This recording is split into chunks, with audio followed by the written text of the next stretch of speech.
All right. Welcome back. Welcome back. I made it. I'm only 5 minutes late, and since I live in Utah, there's this thing we call Mormon Standard Time, which means as long as you're there within 15 minutes, you're on time. So even though I'm not Mormon, I can go by Mormon Standard Time here in Utah. And welcome, Paul Berry. Good to see you. I always appreciate your support. And ancient chart music, I always appreciate music as well. And thanks for joining, Victor. It's don't have a whole lot of members yet, but I appreciate everyone who has joined as a member. It's always a good feeling to have support, and good to see you too, Mimsy. StreamYard has changed their format a little bit, and it's weird. My screen is smaller on it. They've I don't think I like this format. So, but while we give people a few minutes to get in, let's do some housekeeping, shall we? So, my regular viewers will know that one of our classic lolcows, Delete Laws, had a filing due on Friday, which, today being Sunday, was 2 days ago. And it's presumably not in yet, but don't go dancing in the streets yet. So the filing, of course, is his opposition to LVMPD's motion to dismiss. And what the reason I say don't go celebrating is it's very possible that it has been filed, but it hasn't hit Pacer yet. Because some courts, we don't see it until the court clerk has actually put it into the docket. So it may have already been filed, just not posted onto the docket for us to see. Now, if it hasn't, then Delete Law's new attorney, Michael Mee, could be in trouble because, as those of you following that case know, Delete Laws, Mr. 20-year constitutional law scholar, I know better than all lawyers, hired a lawyer on January 10th, the lawyer in his civil case, or the lawyer for his criminal case, he hired to his civil case. And so he lost his pro se superpower, in essence. And you may remember in the Gurley's lawsuit, the Janet and Lauren the mortician, we discussed a little bit what it takes to be admitted to practice in federal court. And one of those, like I mentioned, you have to be admitted to the state's highest court. So here in Utah, I'm admitted to practice before the Utah Supreme Court, and any court, uh, any state court here in Utah. And so basically, you've got to take the oath, you've got to pay the fee, but there's one more thing you've got to do to practice in federal court, and you have to sign up with a Pacer account and an ECF account, because attorneys practicing in federal court are required to file electronically. Now, there's some things that basically you have to file manually. So, like if you're filing massive files, you've got to take the thumb drive to the clerk or send it to the opposition, but you've still got to electronically file something, basically saying notice of manual filing. So everything has an electronic filing of some sort. So, unlike the Christmas filing that delete laws because he plays games and was, he because he wasn't e-filing and you filing by mail, you get an extra 2 or 3 days. Michael Meade doesn't get that. The due date is the due date because he's an attorney and he has to e-file. So if it's not in yet, there's big trouble. Plus, it's no excuses because he's not pro se. But I'm not going to celebrate it until we know he's actually late. So basically, give it until a couple hours into Monday morning, let the clerk see what's there and what isn't, and then we'll know. And so it's good to see you, Kevin Campbell. And it's possible. I mean, well, obviously he knew. Well, his entire strategy is to drag it out because he knows he's not getting a penny out of it, and so he's just trying to cost LVMPD money. But paying an attorney means he's going to pay money himself, presumably. But we've been talking for ages, like literally over a year, about how when the unlubed fist of discovery comes after him, he's going to have a bad time. And I haven't been covering the DeCastro versus Peter case, the California state court case, just because California state law is weird. They do things different. And so, yeah, I haven't been covering it, but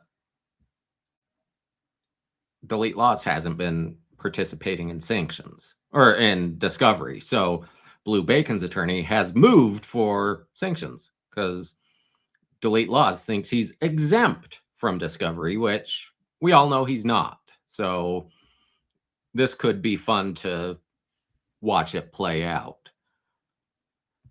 So that being said, what's the topic of today? This well, it's it's going to be a clusterfuck, basically. It's going to be a clusterfuck. Good to see you, Brandon. Thanks for being here. And so basically, Paul Berry, you said it very well. You read up on this guy, very interesting. And I just, so the criminal attorney for going back to Delete Laws is not a public defender. This is a retained attorney. So, but yeah, so like I said, that I think today's subject is kind of a clusterfuck. There's no easy way, I think, to organize it. So gonna be a little bit all over the place, but the basic format is I'm going to be mostly relying on Mudahar's videos, Some Ordinary Gamers. He's got 2 videos concerning Mama Max, and I'm not going to be one of those reactors that just uses the entire video. That reacting to entire court videos, that's one thing. That's pretty much fair use. It's public domain. But Mudahar put a lot of effort into this.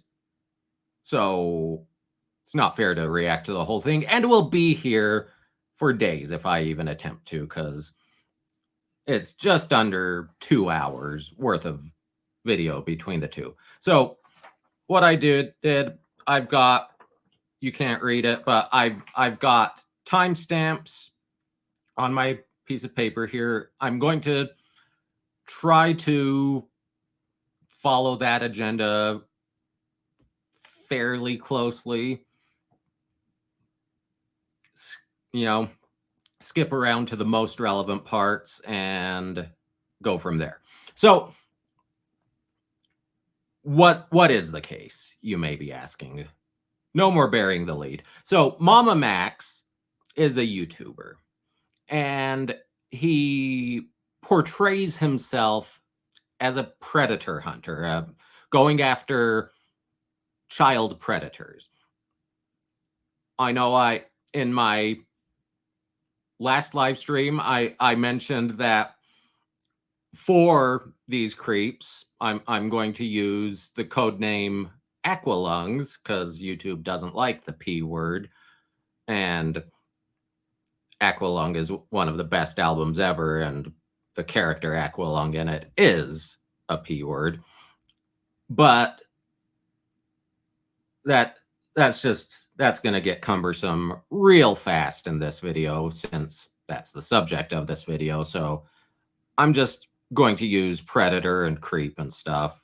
You know what that means. It's but we'll try to keep YouTube as happy as we can. Exactly. He's sitting on a park bench eyeing little girls with bad intent.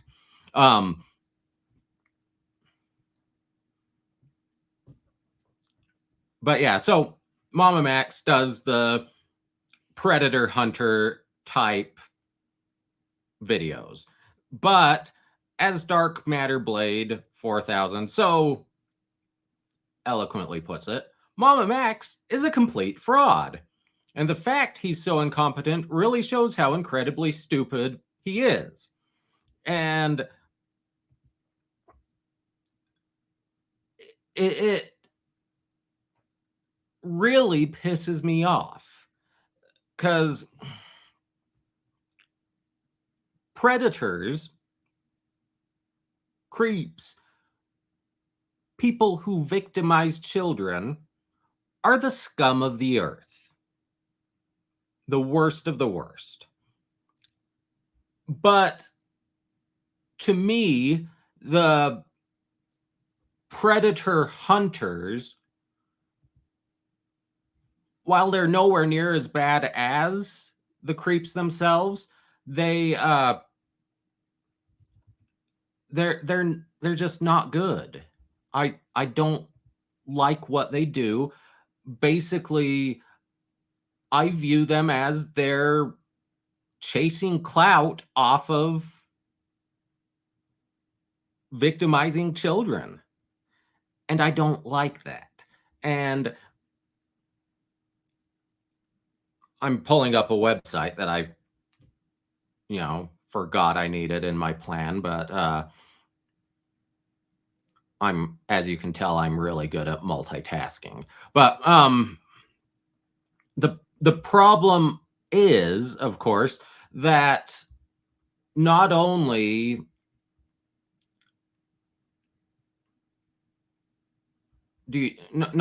are you clout chasing off of the victimization of children, but let's pretend that this case Mama Max has been chasing let's pretend it's real.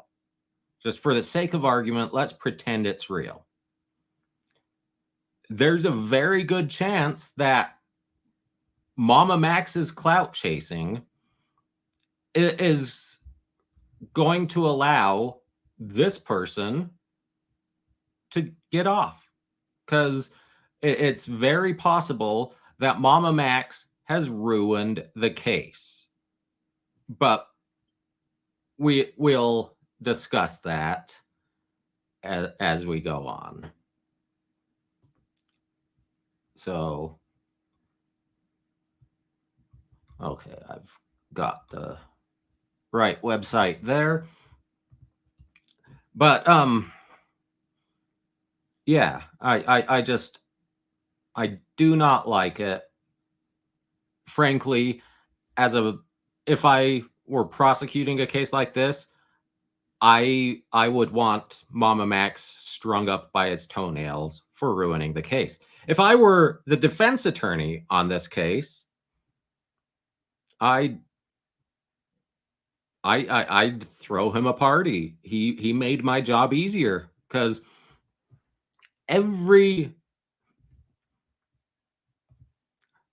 I did have that in my mind as I said it, but unfortunately, get off is a phrase that has multiple meanings. But if I am defending a case like this, basically every single person on cross-examination, every single alleged victim,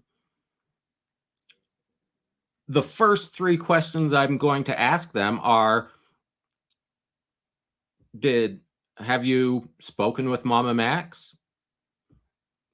You know he's admitted that he's made up evidence, right? Did he have you make up evidence? Did he tell you what to say today?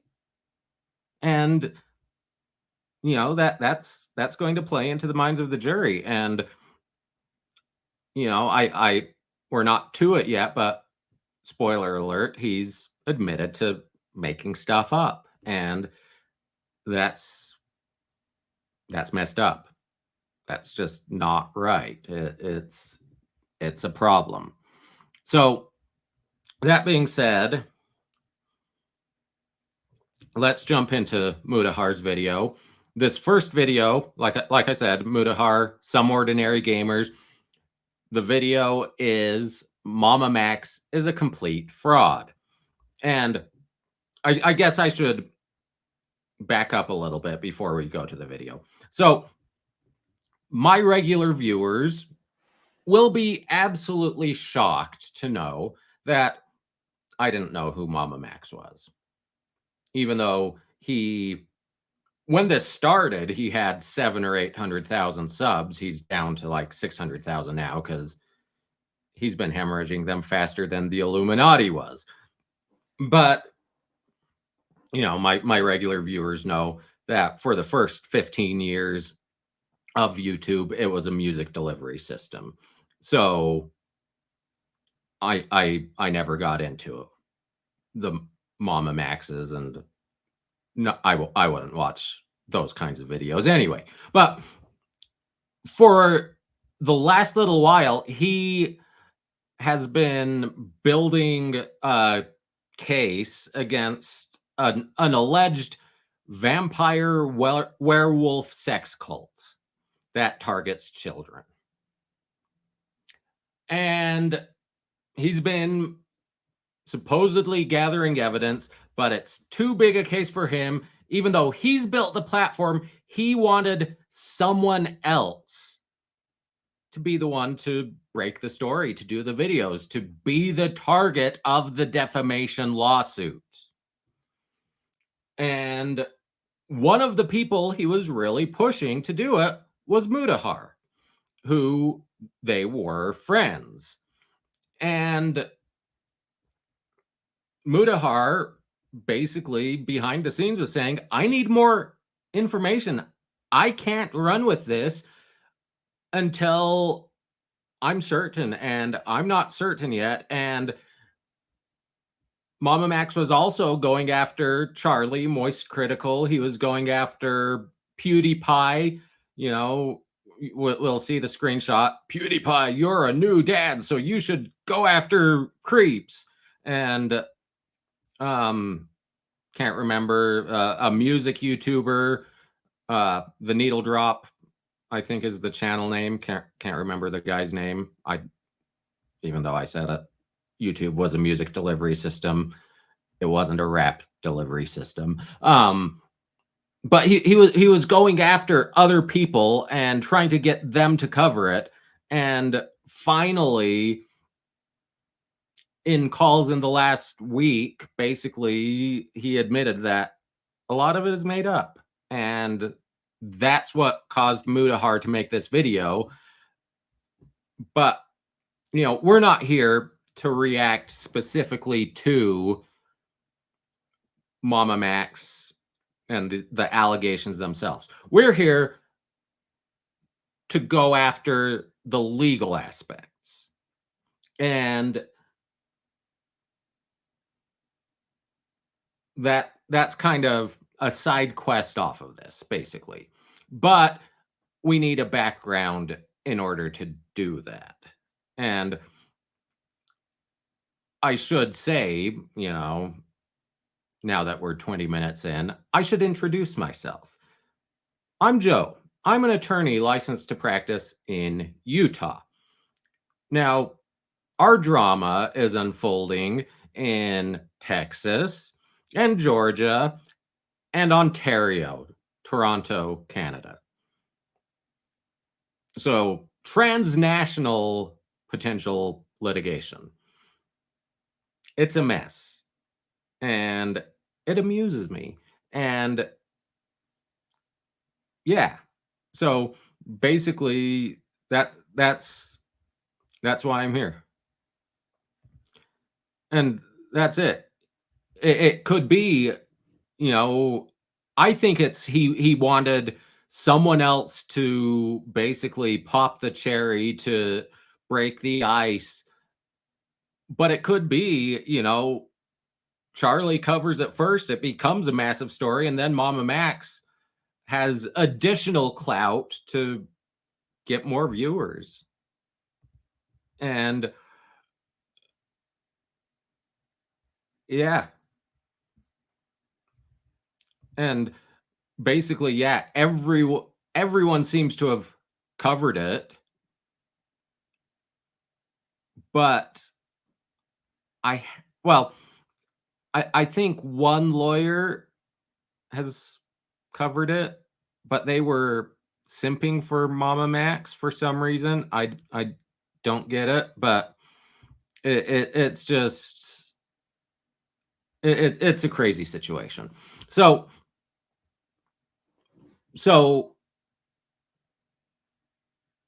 yeah, basically, like I said, once Mudahar figured out it wasn't what it seemed, and he's still a lot more charitable towards Mama Max than I would be in his situation, despite the title Mama Max is a complete fraud. But he made this video, and Mama Max is threatening lawsuits, and it's dumb, and it amused me. And for the love of God, Mama Max, sue, do it. It's easy content for me. It's amusing content for me. Do it. You won't win. It'll be expensive. You'll look dumb, but I'll be able to laugh at you on YouTube. So please do it. Please.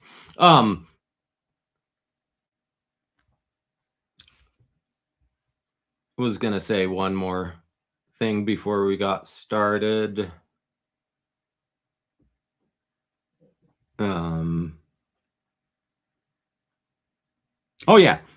So there's the potential, like, let's pretend once again that Mama Max is correct, that this is a vampire werewolf sex cult preying on children.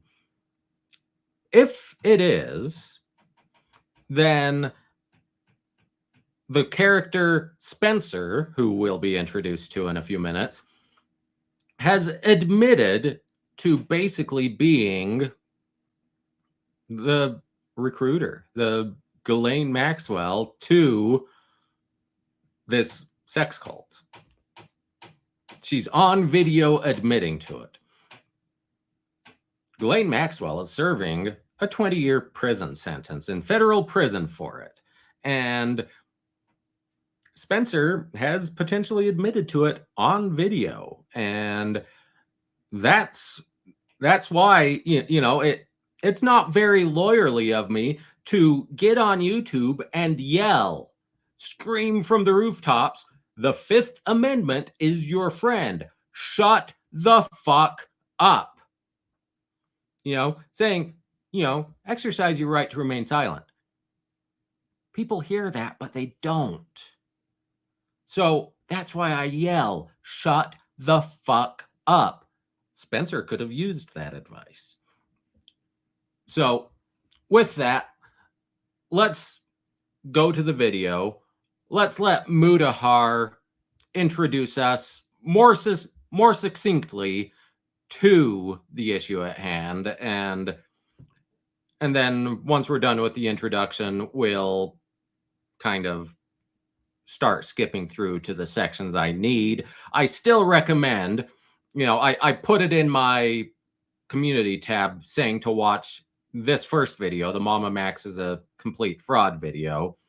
If you haven't watched it, don't leave the live stream now, but afterward, I recommend watching the entire video plus the entire follow-up video. I think it's titled Aftermath of the Mama Max video or situation or whatever. It's all on Some Ordinary Gamers. Good to see you, Judy. You got this. Thanks for coming.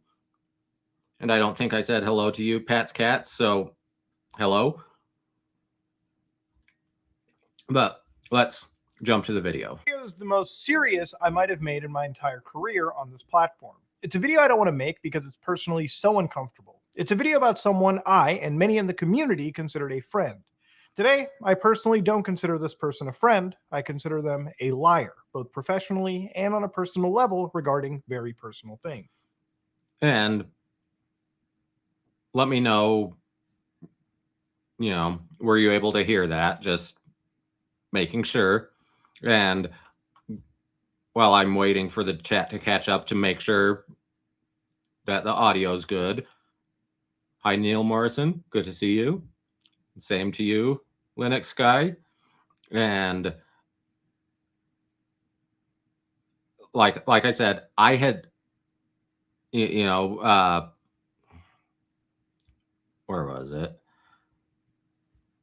I think Judy said, you've never heard of, or Pat's Cats, you say you've never heard of Mama Max. Like I said, I had never heard of him either before. Well, I was watching the Some Ordinary podcast that Mudahar does with Oompaville and Nuxtaku, and they had Destiny on as their guest that week, and Destiny kind of wanted to talk about it. So that's the first I had ever heard of Mama Max, but I didn't know the situation really. And then I saw the Charlie video, that the Moist Critical, where he was asked to address the situation a little while ago. We'll see that video in a little bit, but that's all I knew about him before basically this video. So let's go back to the video, since I think Linux Guy said audio is good. But that's me going into things that I shouldn't need to. I also didn't want to make a video on this because I'm not an expert on the topics that we are completely discussing today. As you know, when I upload things to my channel, it can be about computer software, it can be about creepy games, it can be browsing the weirder side of the internet, like the deep web.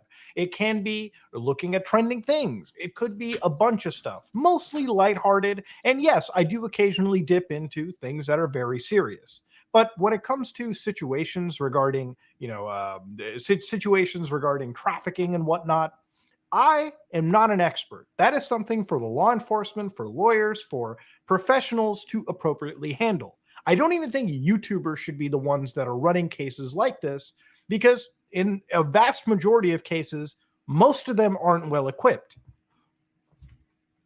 And basically, that's exactly what I was saying earlier. If this is a real situation, there's a very good chance that Mama Max has already ruined the case. It's you know, if I'm prosecuting a creep, if I'm prosecuting a child predator, when do I want them to find out that they're being investigated? When they're being arrested, when their door is broken down, when they're grabbed leaving their house. That should be the first clue that there's an investigation. Because otherwise, they get rid of the victim so they can't testify. They get rid of the evidence. They start deleting videos. They start deleting chats. They start destroying electronics. But if I arrest them before they even know that we're onto them, all the better. But let's say it's a syndicate. Let's say there's a conspiracy. If possible, I'm arresting them all at the same time. It's like that scene in Breaking Bad where Walter White has, you know, a half dozen people murdered all at exactly the same time in prison. And he does it so that they don't know he's coming after him. Well, coming after them. If you kill them all at the same time, they don't know to expect it. Same with creeps, with predators. You arrest them all at the same time, and if you can't, you try to prevent them from knowing it. You know, if law enforcement has to pretend to be the creep online, they do it. And yeah, so that should be the first time you see it. And hello, Swamp Rose. Good to see you. So let's jump back. But in this situation, this creator specifically that we are talking about is Mama Max. Now, Mama Max is a channel with 746,000 subscribers, a filmmaker dedicated to empowering children. Throughout his career, Mama Max has covered topics such as his Life Sucks series, anime reviews, but what most people know Max for is his Predator hunts. Videos where Max claims to infiltrate dark corners of social media. He's made very popular videos and gained a lot of respect in the larger YouTube community. Predator hunting is a popular topic on the internet and YouTube in general, and it's seen a bit of a resurgence in recent years with very high-profile cases such as EDP-445, caught in a massive YouTube sting operation, in an alleged meetup of a minor.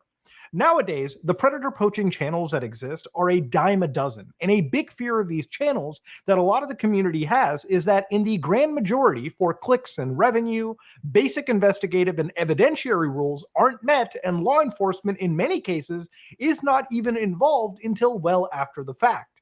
And it's caused a serious problem in letting actual evil people walk free because of technicalities and failing to follow basic evidentiary patterns, when in realistic fashion, if law enforcement was involved, these people would be tried in a court of law. That said, Mama Max has committed almost every single sin in the book in the hunt for who he believes is one of the most evil predators currently walking in the world today. And basically, Mudahar mentions EDP 445. He was outed as probably being a predator, but he never saw the inside of a jail cell because it wasn't law enforcement. It was a YouTuber that went after him. And you know, Mudahar says, you know, Mudahar's not getting off scot-free here. He's not a predator, but he gets some things wrong. It's not a technicality that gets that gets them off the hook. It's the U.S. Constitution. It's the rules of evidence. It's you know, if there's no chain of custody for the evidence, it's not going to be admissible. You've got to validate the evidence. You basically, first thing a lawyer has to do is authenticate it. You've got to go through the chain of custody. You've got to show that it's authentic, that it's real, that, it came off of the predator's computer and that you've had it the entire time. If it's passed through a dozen different people before reaching law enforcement, it's not going to be admissible because it can't be authenticated. There's no chain of evidence. And so the thing about Chris Hansen is, and to catch a predator and that sort of stuff. So that's not something I ever watched either. I'm familiar with it. I don't actually know what caused Chris Hansen's downfall. Like I said, I've never followed it too closely. But the thing about Chris Hansen is he worked with law enforcement. They did a lot of the investigation themselves, but they were working with law enforcement. And that, generally in the Chris Hansen stings, it wasn't an intern with NBC or ABC or whatever network posing as the kid. It was law enforcement was the bait. It was just on camera. And that's something these predator hunter channels don't understand is, you can show that someone has predator tendencies, but if you're not a minor or law enforcement, so that it makes it legal, it's not a crime to contact you, to ask for nudes, to meet up with you. You're an adult. And, if, let's say you go out and say, well, in order to make it authentic, I'm going to use a 16-year-old girl as the bait. Well, then you're committing a crime because you're pimping out a 16-year-old girl. So that's on you. And I'm not to it yet. One of the last segments of Mudahar's second videos we're going to watch is, frankly, it's about Mama Max's Mega Drive folder. And if you do these hunts, if you end up with illegal material on your computer, even for a good cause, you can go to jail, because possessing explicit material of children is a crime, no matter what. Unless you're law enforcement, of course. And that's it. Irish Demon, admittedly, this is Irish laws, so I can't comment on Irish laws. A lot of them are relatively similar, but it didn't go well. The cops confiscated his electronics. He was held at that gas station for a long time, and a lot of us haven't watched his videos since. I'm not interested in it. And that's it. If you find someone you think is involved, turn them over to the police immediately. That's the way to do it. It's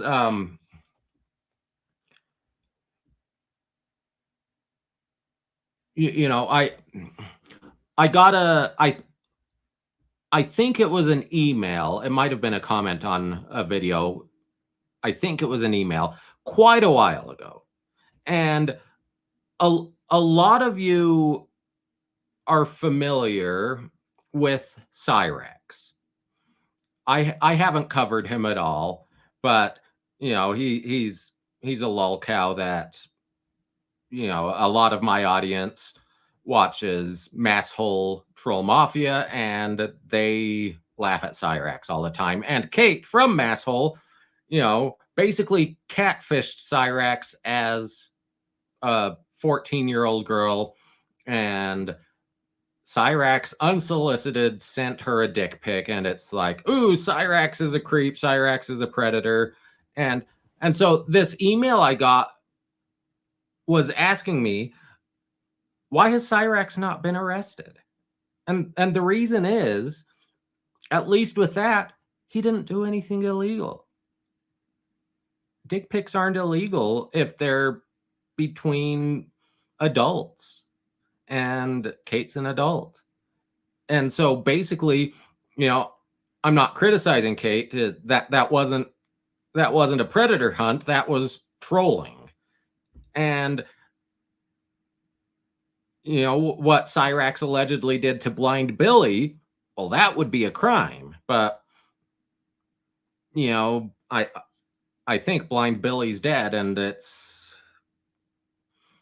we don't have the full story, I don't think. So it's not going to come up, or it's not going to be charged. So you're trolling is one thing, hunting and trying to build a case to take to law enforcement, that's another. And it's basically, I'm gonna switch screens here.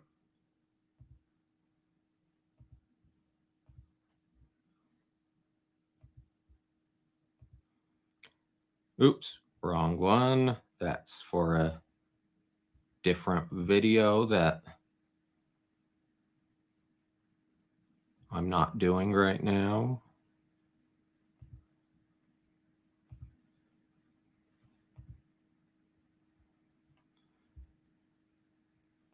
That's the one I want. So this is not very big, but if you want to hunt predators, the FBI is hiring. This is the FBI jobs page. This is special agent recruitment nationwide. And who may apply? Applicants must be U.S. citizens and consent to a complete background investigation, urinalysis, and polygraph.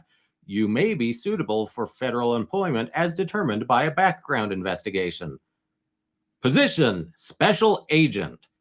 Key requirements: you must meet the following requirements at the time of application. Be a U.S. citizen. Be eligible for top secret SCI clearance. Be at least 23 years old and under 37 years old. So I'm not eligible, but I wouldn't be eligible for other reasons too.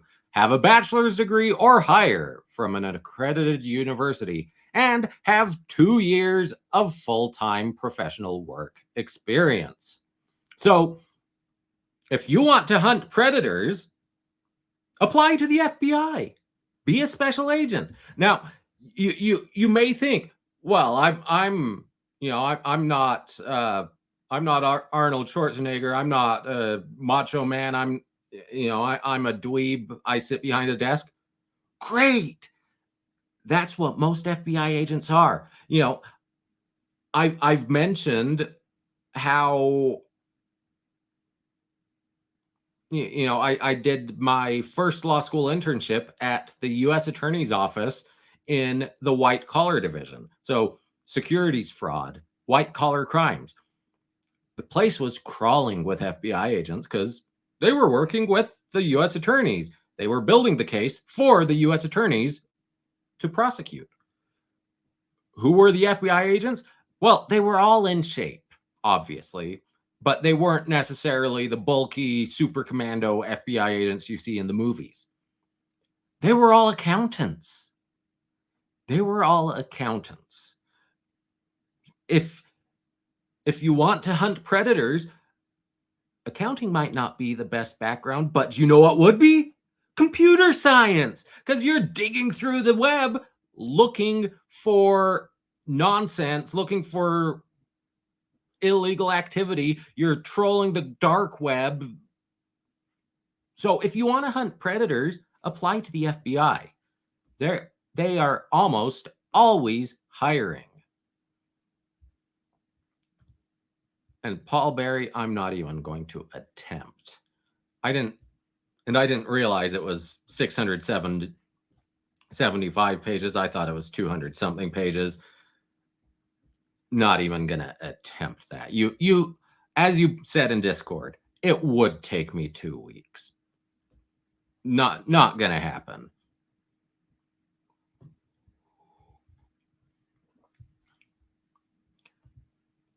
But that is a good point, Madison Lee. Sometimes it is, even with this, following the money.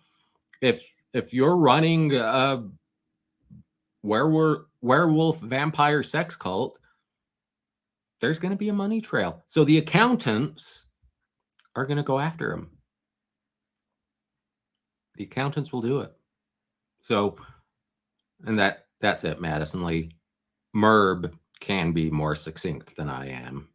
He's a little more crude, a little more aggressive, and he also is a California attorney, so he understands California procedural law better than I do. So he's a better person to do it. But let's leave the FBI screen and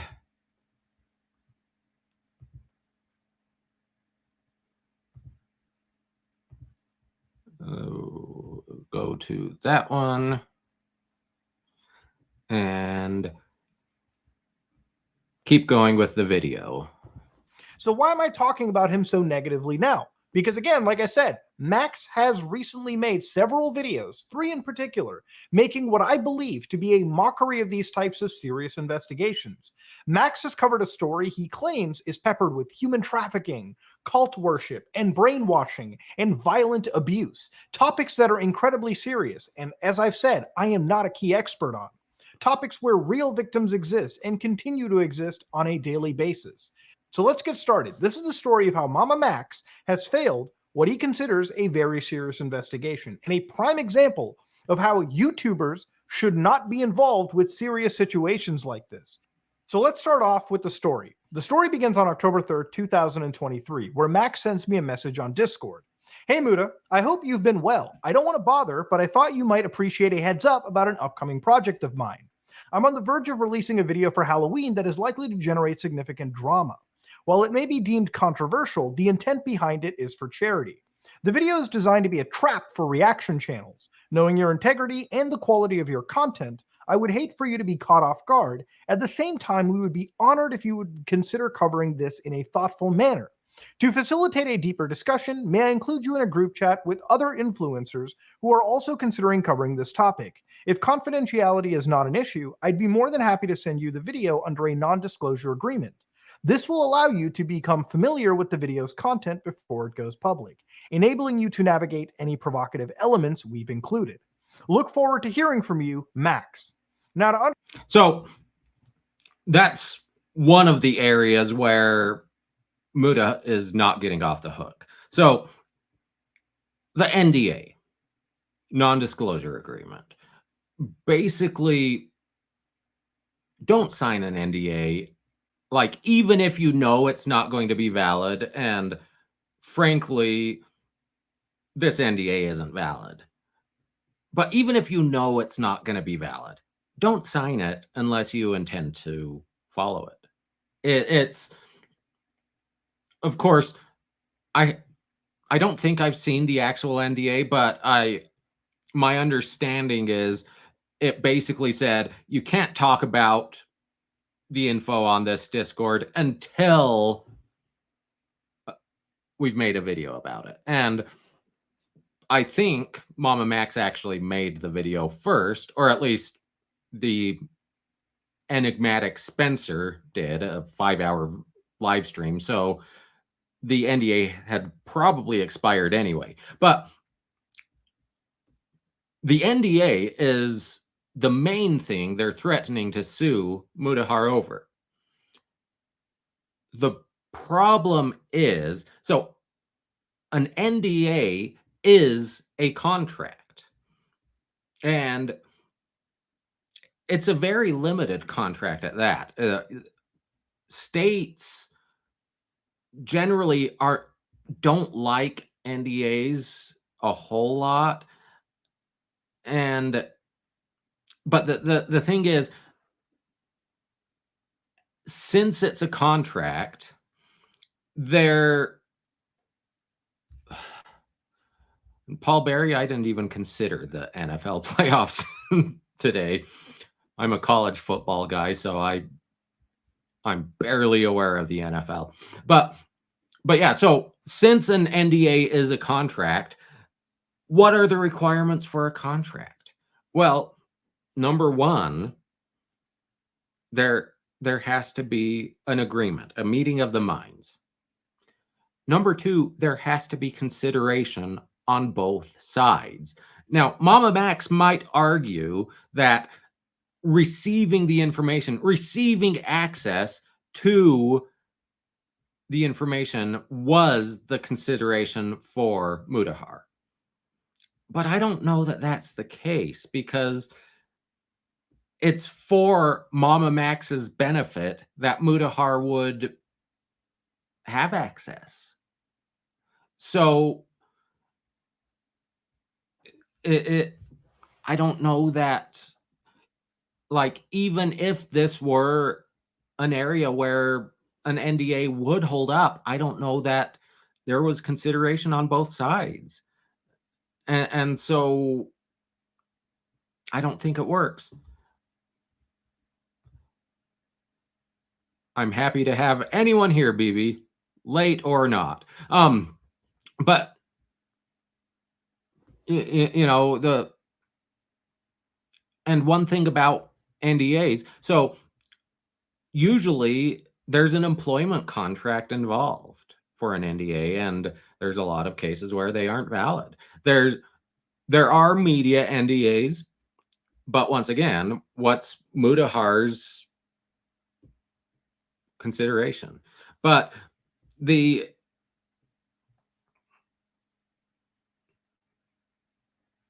one of the main exceptions to NDAs is there's the crime fraud exception. If you're reporting on crime, if you are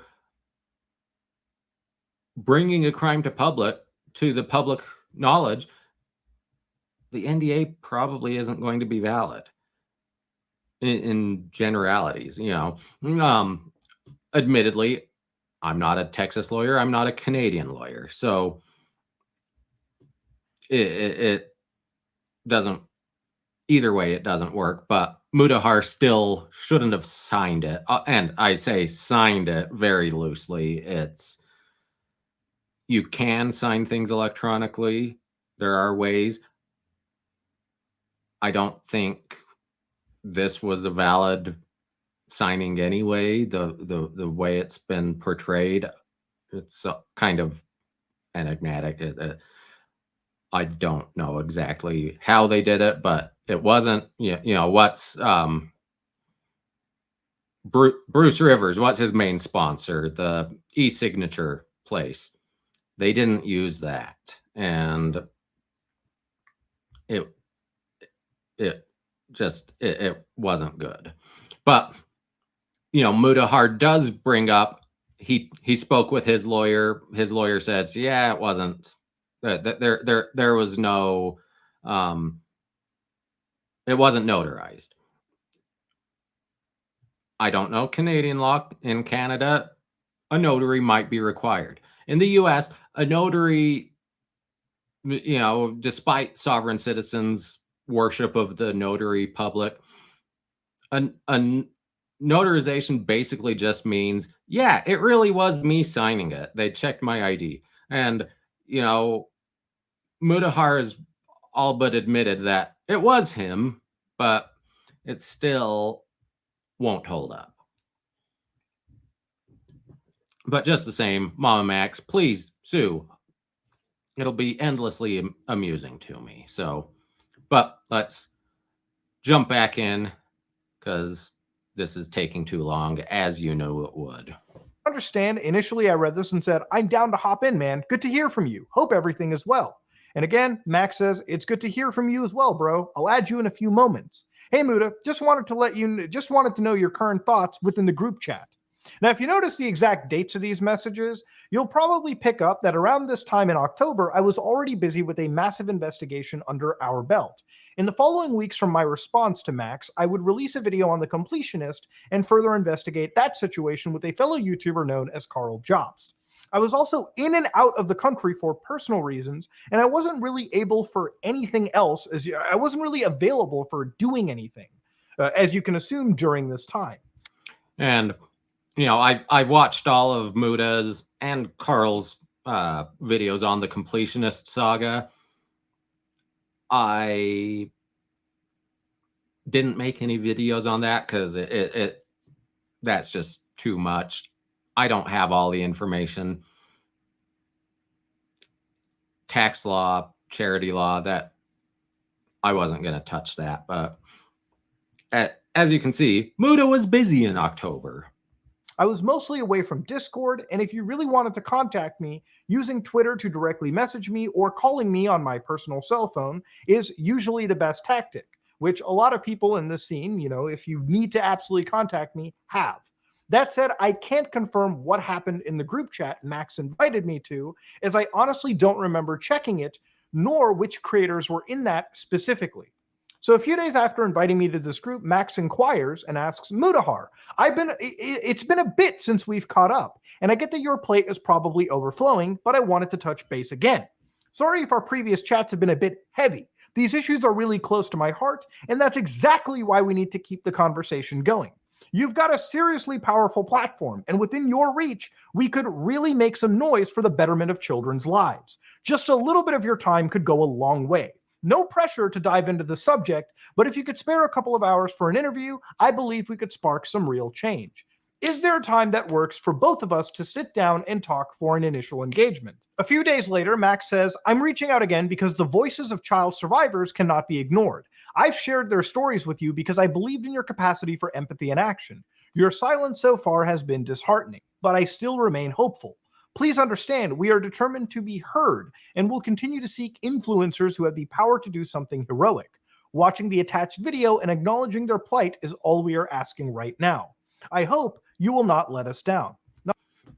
So, in the last couple videos we've done on the girlies, Janet versus the girlies, we've discussed a little bit about blackmail, extortion, and what goes into that. Now, I'm not going to say that Mama Max has extorted anyone, but he's come a lot closer than, say, Caffeinated Kitty has come to extorting Janet. Now, we don't see it here, but this is, to me, this is pro-level gaslighting. It's, I really believe in this investigation I'm doing. And the fact that you're busy and you have other interests, you cover other stories, is disheartening to me. Your silence is disheartening. I believed in your capacity for empathy, but now I'm not so sure. It's your fucking story. It's yours. You've done the investigation. Mudahar is Mudahar. Max is Max. Two different people, two different interests, two different channels. And this really pisses me off. And we're going to see it in one of the calls that Mudahar has with Mama Max and Spencer. And frankly, it really pisses me off then. But this is gaslighting to me, with hints at, if not extortion, coercion. But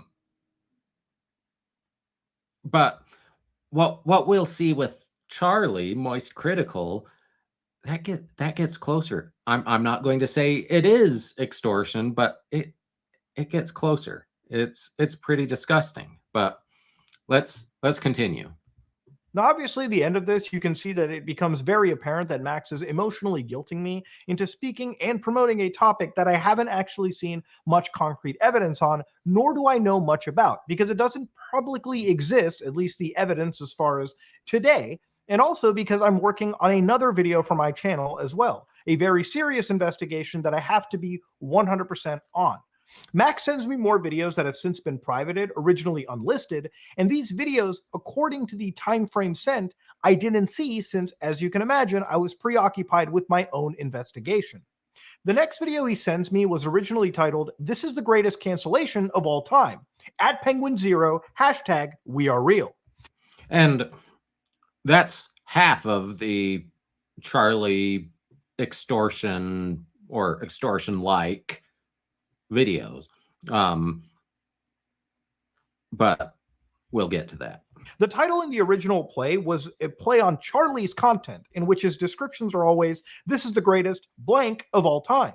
And the thumbnail being Charlie initially had me worried that something nefarious was going on or about to come out on a close online associate, given the nature of Max's predatory hunting content. This video was never a cancellation on Charlie, but rather severe clickbait to draw eyes and then shift attention briefly to the story Max is covering, and then focus on cults, misinformation, and artificial intelligence in our world. At this time, I respond back, "Max, I've seen your latest video and have caught up with this whole situation. I haven't seen the 5-hour podcast with Spencer, who is one of the victims. She has her own channel, where she posted a 4 to 5 hour account of her involvement and experience with this cult that we are going to look into. It's quite long, and I feel the story could do with a bit more structure. This is a serious matter, and I have no issues covering it. I would like the victims to seek proper restitution, but going it in this manner isn't the best. I would be down to talk further with these victims and analyze this evidence if their claims are as solid as it's being depicted." And at this moment, Max had literally called the person in this video. He wasn't alleging, he was actually materially accusing them of. On March 18th, 2016. So this I don't like. The Jigsaw voice.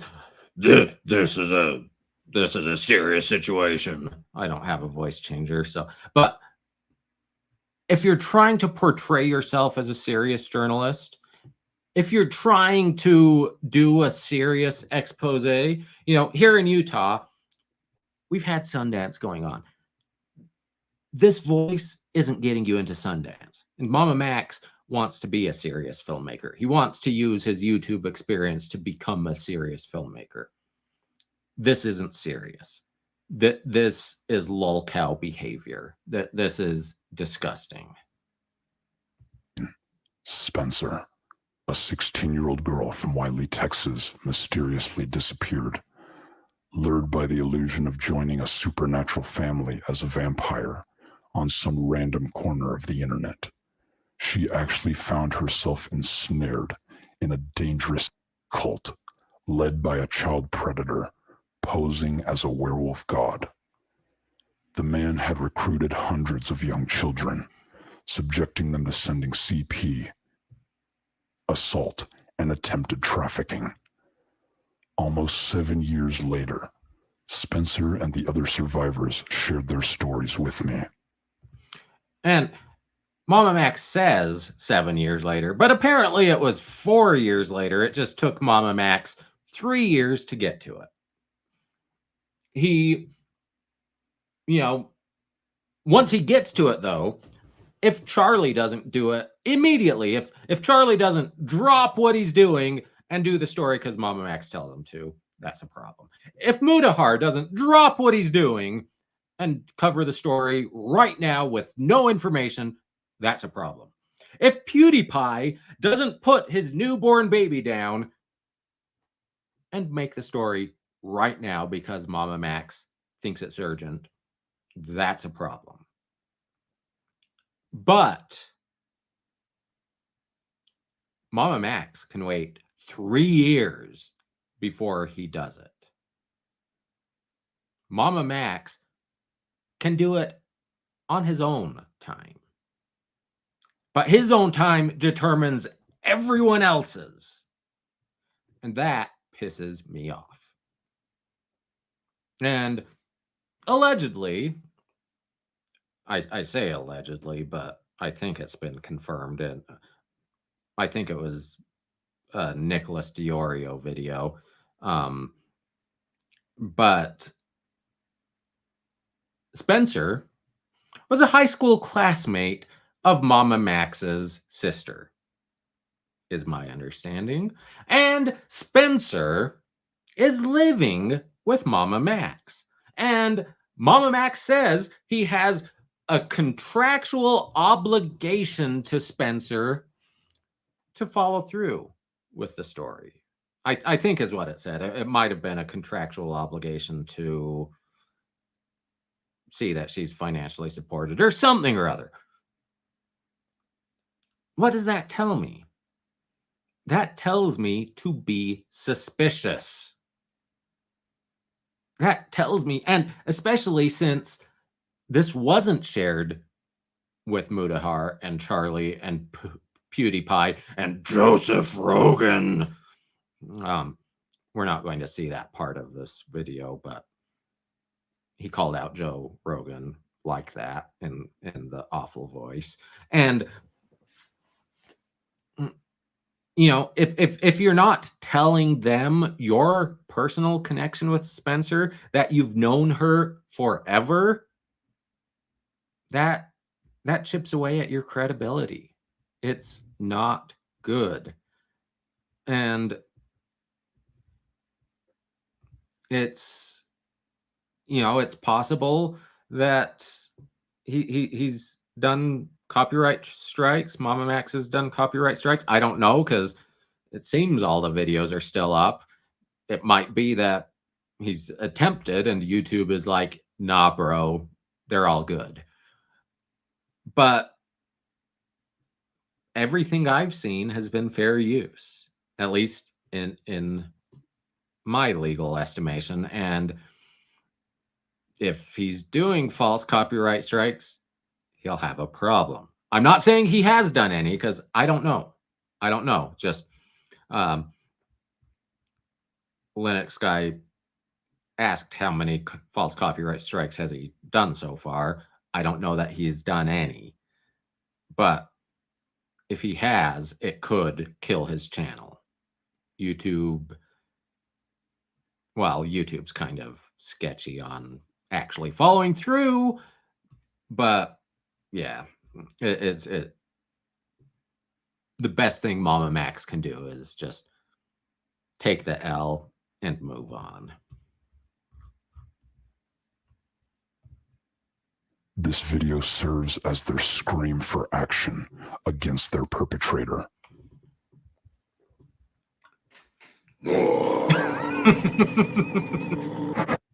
A few minutes later, towards a text scroll at the end of the video, you can see that he puts an entire full name, pinning those serious accusations on this person who is alleged to be this cult leader. And we're just going to refer to the person as Camden. The full name is out there. I don't know that they're necessarily a real person. We're going to assume they are. We're going to do our best not to say the full name here. It's going to come out on the video, but obviously, as usual, this is not a petting zoo. This is an animal safari. Keep your arms and legs inside the vehicle at all times, and do not contact anyone involved. Obviously, show love to Mudahar, to Charlie, to your favorite creators.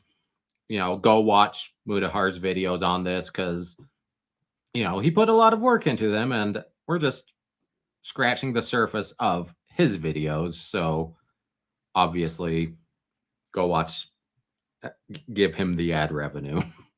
These were very, very serious accusations, which need to be matched with very, very serious, corroborative, ironclad evidence. The videos you produce don't damn Cameron. A lot of the screenshots don't punch hard since they're on screen for less than a second and lack the required context. If you want this person to be damned and attract the attention of a broader community, we need to sit down and piece this together out from beginning to its current stages in a damning but digestible manner. The story has a beginning, and we need to start there.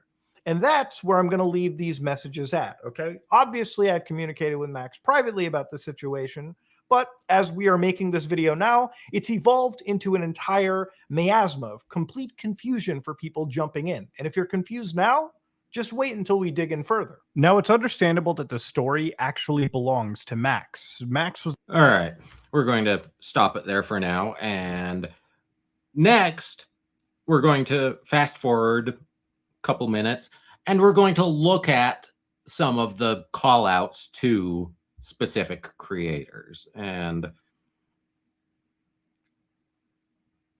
let's see. Let's go there. I'm asking viewers to send the video to large specific channels. He scrolls a massive disclaimer. I need frame-by-frame analysis to read. 2 key points from this bullshit that I found interesting to me was when Max had signified that this was fictitious materials, when in reality, this is serious allegations we're talking about. How is this a fictitious element, and why are we putting any of that into this video? Okay, I forgot. We're not quite going to the call outs to the creators. This is, you know, on The Simpsons, I was watching the episode the other day where Homer plucks the Gummy Venus de Milo off of the babysitter's backside and gets labeled a sexual predator himself, and the Dateline equivalent in Springfield exposes him. And after groundskeeper Willie comes forward with the video exonerating Homer, the Dateline equivalent has the text roll on screen with all the apologies and retractions, and you can't even see it because it's moving so fast. That's what Mama Max did here. And one of those, as Mudahar is pointing out, says, for legal reasons, the story, all names, characters, and incidents portrayed in this production are fictitious. No identification with actual persons, living or deceased, places, buildings, and products is intended or should be inferred. So, why should other creators put their reputation on the line for what you say should be considered fictitious? And as I said earlier, if I'm the defense attorney for this Camden guy, not that there's ever going to be any charges, because, like I said, the case is already fucked. But let's say I am his defense attorney. Like I said, every single alleged victim, the first things I'm going to ask are, so, do you actually know Camden? Are you one of the fictitious persons that Mama Max produced? That hits hard with the jury. It plays great for the defense. You know, if I'm defending Camden, I'm loving this screen right here. I show this screen in my opening arguments as a preview of what they're going to see in the case. It really is that bad. And, you know, we do not take any responsibility for any of the following that may occur. Allergic reaction, there's more. It's bad. It's really, really, really, really bad. But let's keep going with the video. Even if it is for legal reasons, can we actually believe anything that you're about to say and the people that you're about to name? That's a pretty big point of contention, and one that we'll come back to round trip towards the end of the video.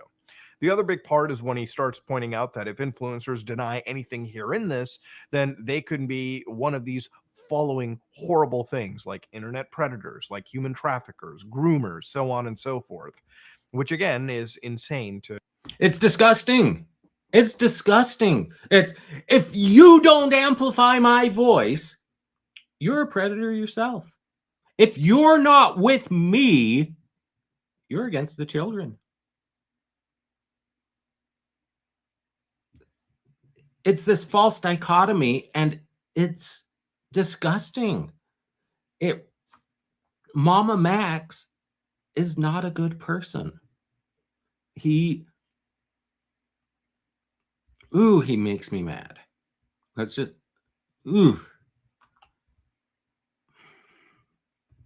Put anybody critical of what they're about to see, especially when they should be critical of what Max is about to post, into a severe camp just again for denying any of the contents that he's posted in this video.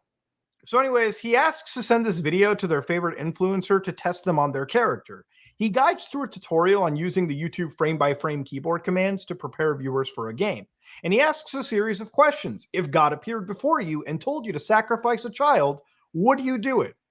What?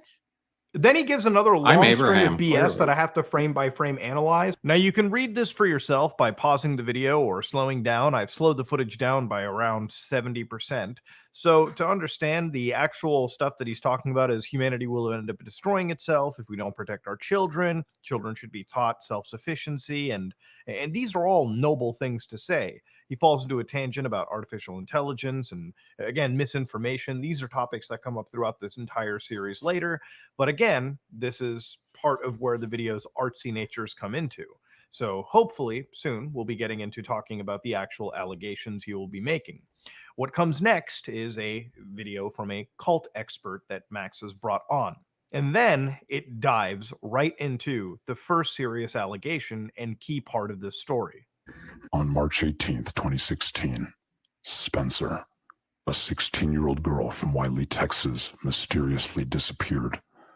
Lured by the illusion of joining a supernatural family as a vampire on some random corner of the internet, she actually found herself ensnared in a dangerous cult led by a child predator posing as a werewolf god.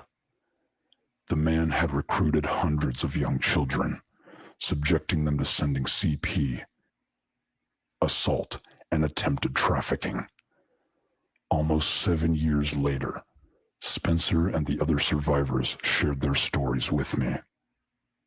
This video serves as their scream for action against their perpetrator.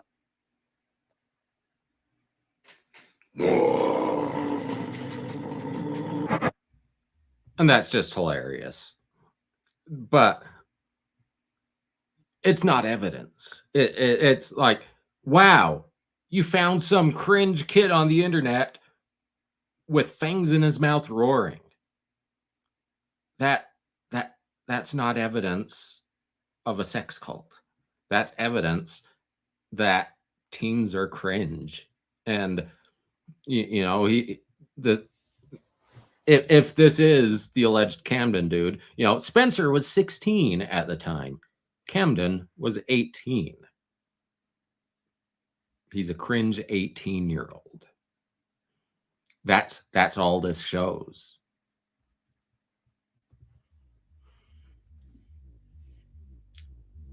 And then we've got this awesome, you know, it's like the On the Run or what? Dark Side of the Moon, the sort of transition song. Can't think of it.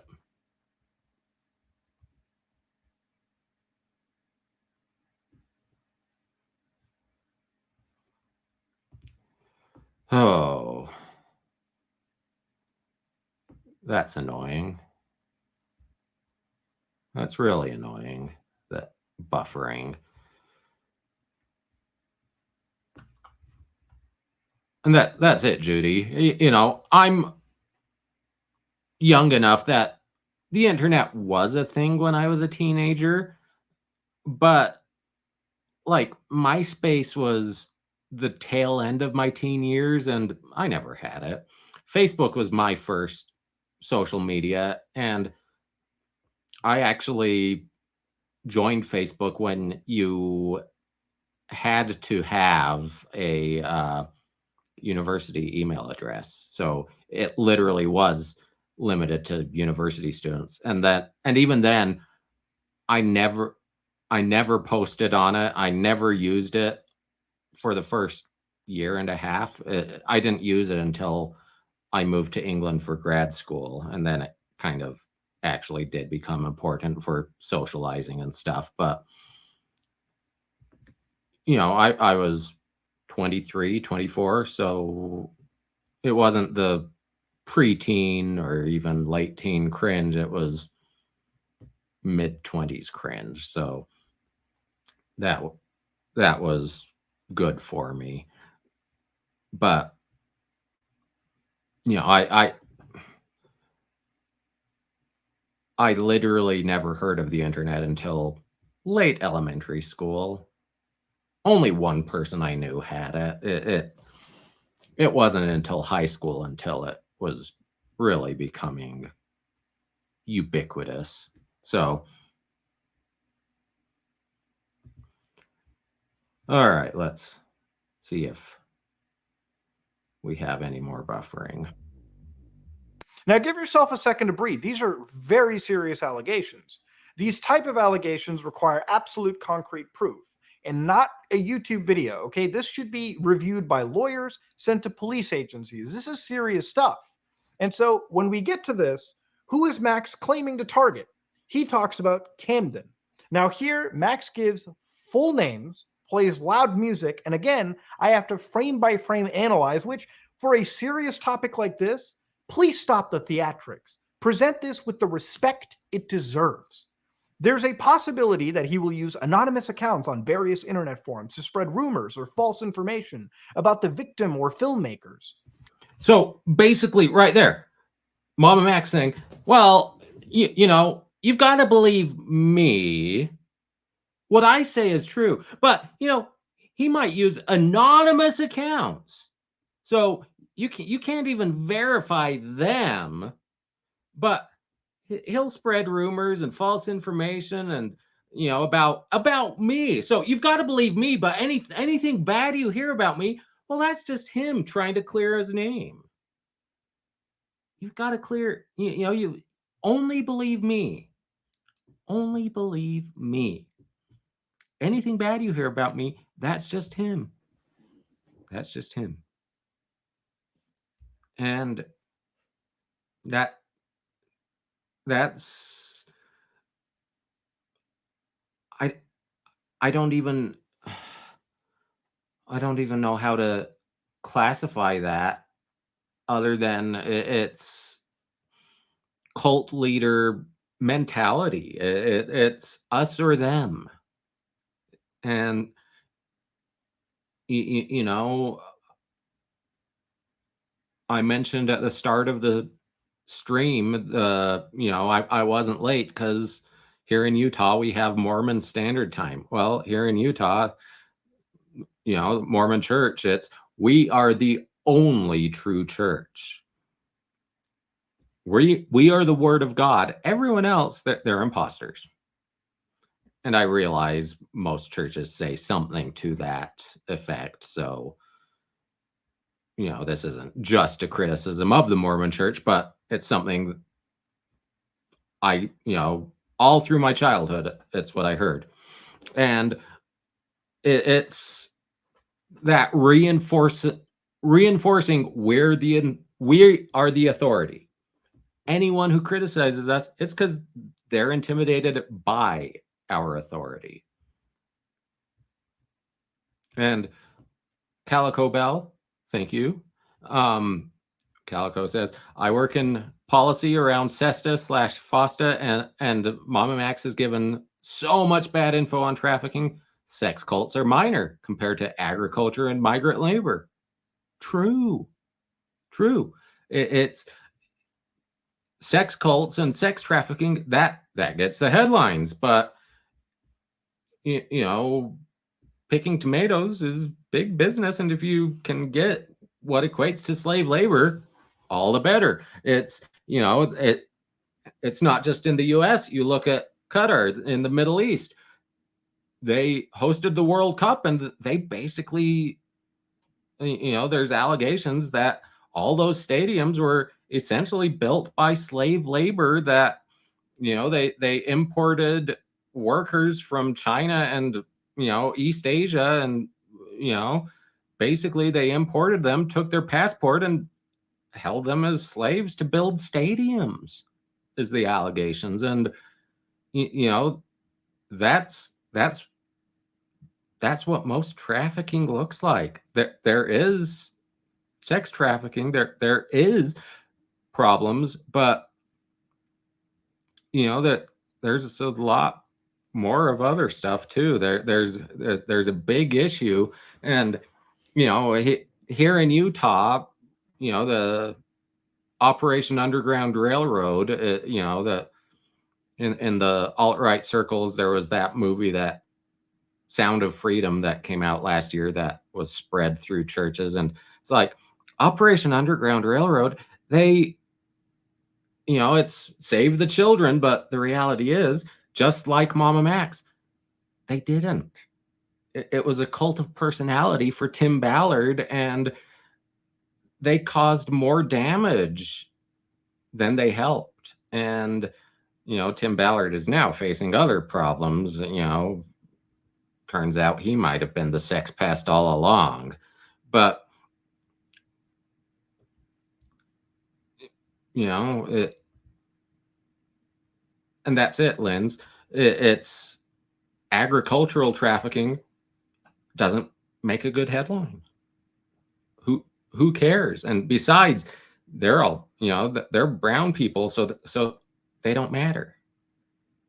That's not my opinion. That's, the attitude that's taken, unfortunately. And I don't like it. And luckily, Judy, I didn't see The Sound of Freedom because, well, frankly, by the time I found out about it, I knew it was about Tim Ballard, and it had Jim Caviezel, who I also wouldn't watch. And yeah, I wasn't going to watch it. So, and don't you dare, Paul. Yeah, it's not always Justin Jones, but it's, I'm going to be thinking, well, what are they hiding? What are they compensating for? What, and then of course there was the whole Save the Children charity fraud a year or two ago, and that was a mess, but we're not going to cover that. So, but let's see a few more of the Mama Max allegations about this Camden fellow. Any proof of a disinformation campaign, maybe some screenshots of his various accounts and postings, none of that are provided here. He may attempt to engage drama-oriented media sources, leveraging their platforms to spin a narrative in their favor. To my knowledge, no one in that drama-specific community has been contacted by this person. And that also said, this isn't drama, Max. This is a serious crime we're discussing. And that's what bugs me. Why are we not treating this with actual respect? This isn't a fucking Netflix show. This is a serious, heinous crime. He has a history of spreading disinformation to deflect the allegations against him. Again, where's the proof? Any links to his posts online or his accounts that are spreading this disinformation? In this video, nothing like that's given. He may... And I mean, that's one of the problems reacting to Mudahar discussing the situation is he made my point for me there. It's don't flash these statements on your video, and when I say flash, it's like I said, Muda is pausing the video. He's slowing it down so we can actually see this flashed by in the blink of an eye on the original Mama Max video, so you couldn't even see it. But don't flash the information. Don't even, even if he had shown the information so we could actually read it. Well, I say information, I mean the statement. Show us the disinformation. Show us screenshots from the false accounts. This is why Muda wouldn't make a video for Mama Max, and instead is making a video about Mama Max. It's because this is all allegations. This is all nonsense until there's evidence. And I mean, the next section after this, I am going to call out Mudahar about what is evidence, but we'll get to that. They resort to legal threats as a method to suppress the story and silence victim. To this date, no one covering this has reported that they've received any legal notices from this person. According to multiple sources, he is implicated in criminal activities affecting minors. Again, it's up to Max to provide the relevant reports for us all to see in this section, which he didn't do. And we'll revisit this person's legal situation later. It's not uncommon for figures like him to accuse detractors of slanders in an attempt to shift the narrative. As of the time of me recording this, no one to my knowledge has been communicated by this person specifically. There's a possibility that he will use social media and other platforms to discredit us or make counterclaims to confuse the public. The individual, once again, hasn't posted publicly and about this to my knowledge. Max, you got to substantiate these massive claims. That is your job as a person delivering this story. He gives us his name, which I'm going to refer to as K to make it simple. He cuts to a montage of what he discusses human trafficking is evolving, destructive cults are growing, an enemy of the children is an enemy of us all. God cult is translated to guard our descendants. That's the cult. It's about protecting children. He asks us to share Spencer's story. So, Mama Max rebranded his channel as God Cult, Guard Our Descendants. But here, he's calling out PewDiePie. Dear Felix, at PewDiePie, as a new parent, so, you know, you're a dad now, so you've got to protect the kids. But as a new parent, you're undoubtedly experiencing the transformative mechanisms that we describe here. If you find the time, we would be honored if you could share our important message with your audience. And then let's skip forward. Dear Anthony, at The Needle Drop. This is the music channel.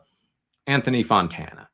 Like I said, YouTube was a music delivery system for me for the first 15 years, but not a rap delivery system, so I'm not familiar with Anthony Fontana. But the banger you're currently enjoying. So he put together a terrible music track that he calls a banger to go with this. The banger you're currently enjoying is Replicant's Army by Filmmaker. We believe your audience would appreciate the fiery composition. Would you consider exposing them?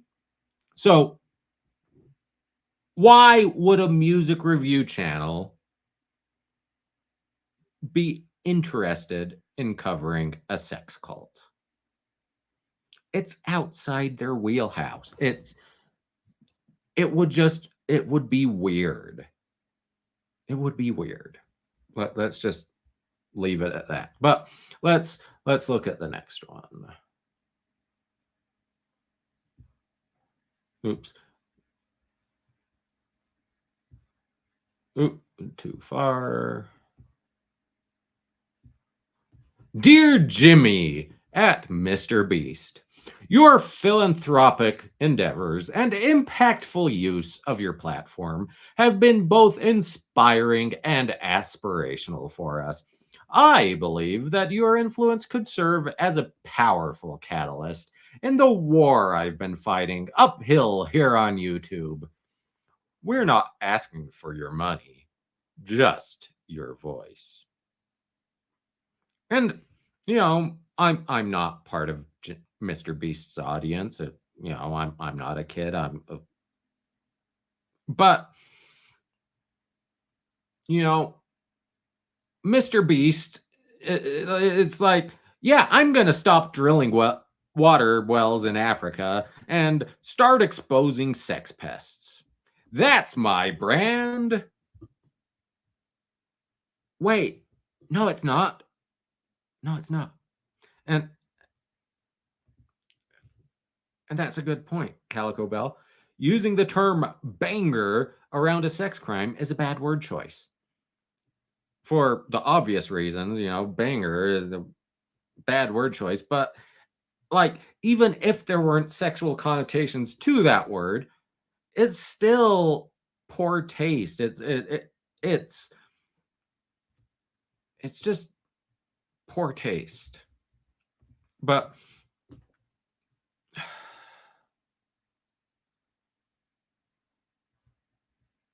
and Justin Jones, that's basically what Mudahar has been saying. It's contact law enforcement. You're not doing a good job at this. You need to, if you want something done, get law enforcement involved. Like I said earlier, if you want to hunt predators, the FBI is hiring. A 4-year degree, no criminal record, ability to obtain top secret clearance, or I think top secret, it might have just been secret, and 2 years work experience. And you can be an FBI agent and legitimately hunt predators. And that would do more. But the problem is, if you're an FBI agent, the only clout you're going to get from that is when you testify in court, and you might not even be shown. Well, frankly, you won't be, because it's federal court. But your name might not even show up in the transcript, because if you're undercover, parts might be sealed, because they don't want to ruin future investigations. So basically, if you really want to hunt predators, go work for the FBI or even your local police. But you're not going to be able to chase clout doing that. And that, like I said, if you are chasing clout off of child sex abuse, you are a scumbag. That's all there is to it. And that's it. Clicks and views, clout. I don't like it. I don't like it. But let's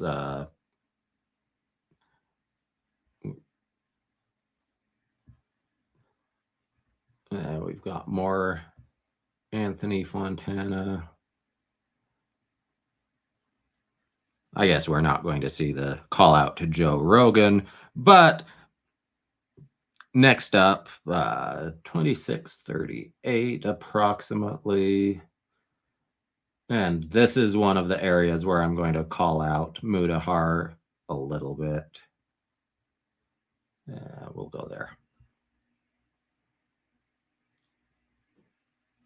And let the video catch up since we skipped. Cult leader and child.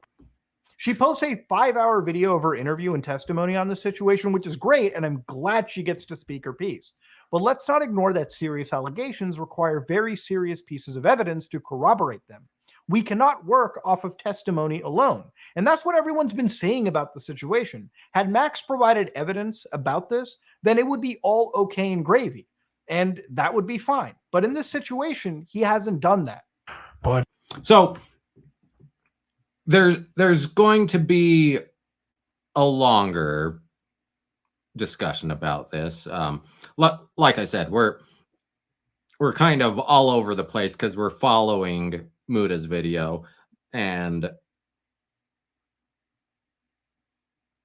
he's wrong here. Well, he's legally he's wrong, but in practice he's right. So he says we can't go off of testimony alone. And that's a common sentiment. But the reality is eyewitness testimony, and victims are eyewitnesses, is evidence. It is evidence. It's direct evidence. How often do we hear, especially, my audience watches court videos all the time.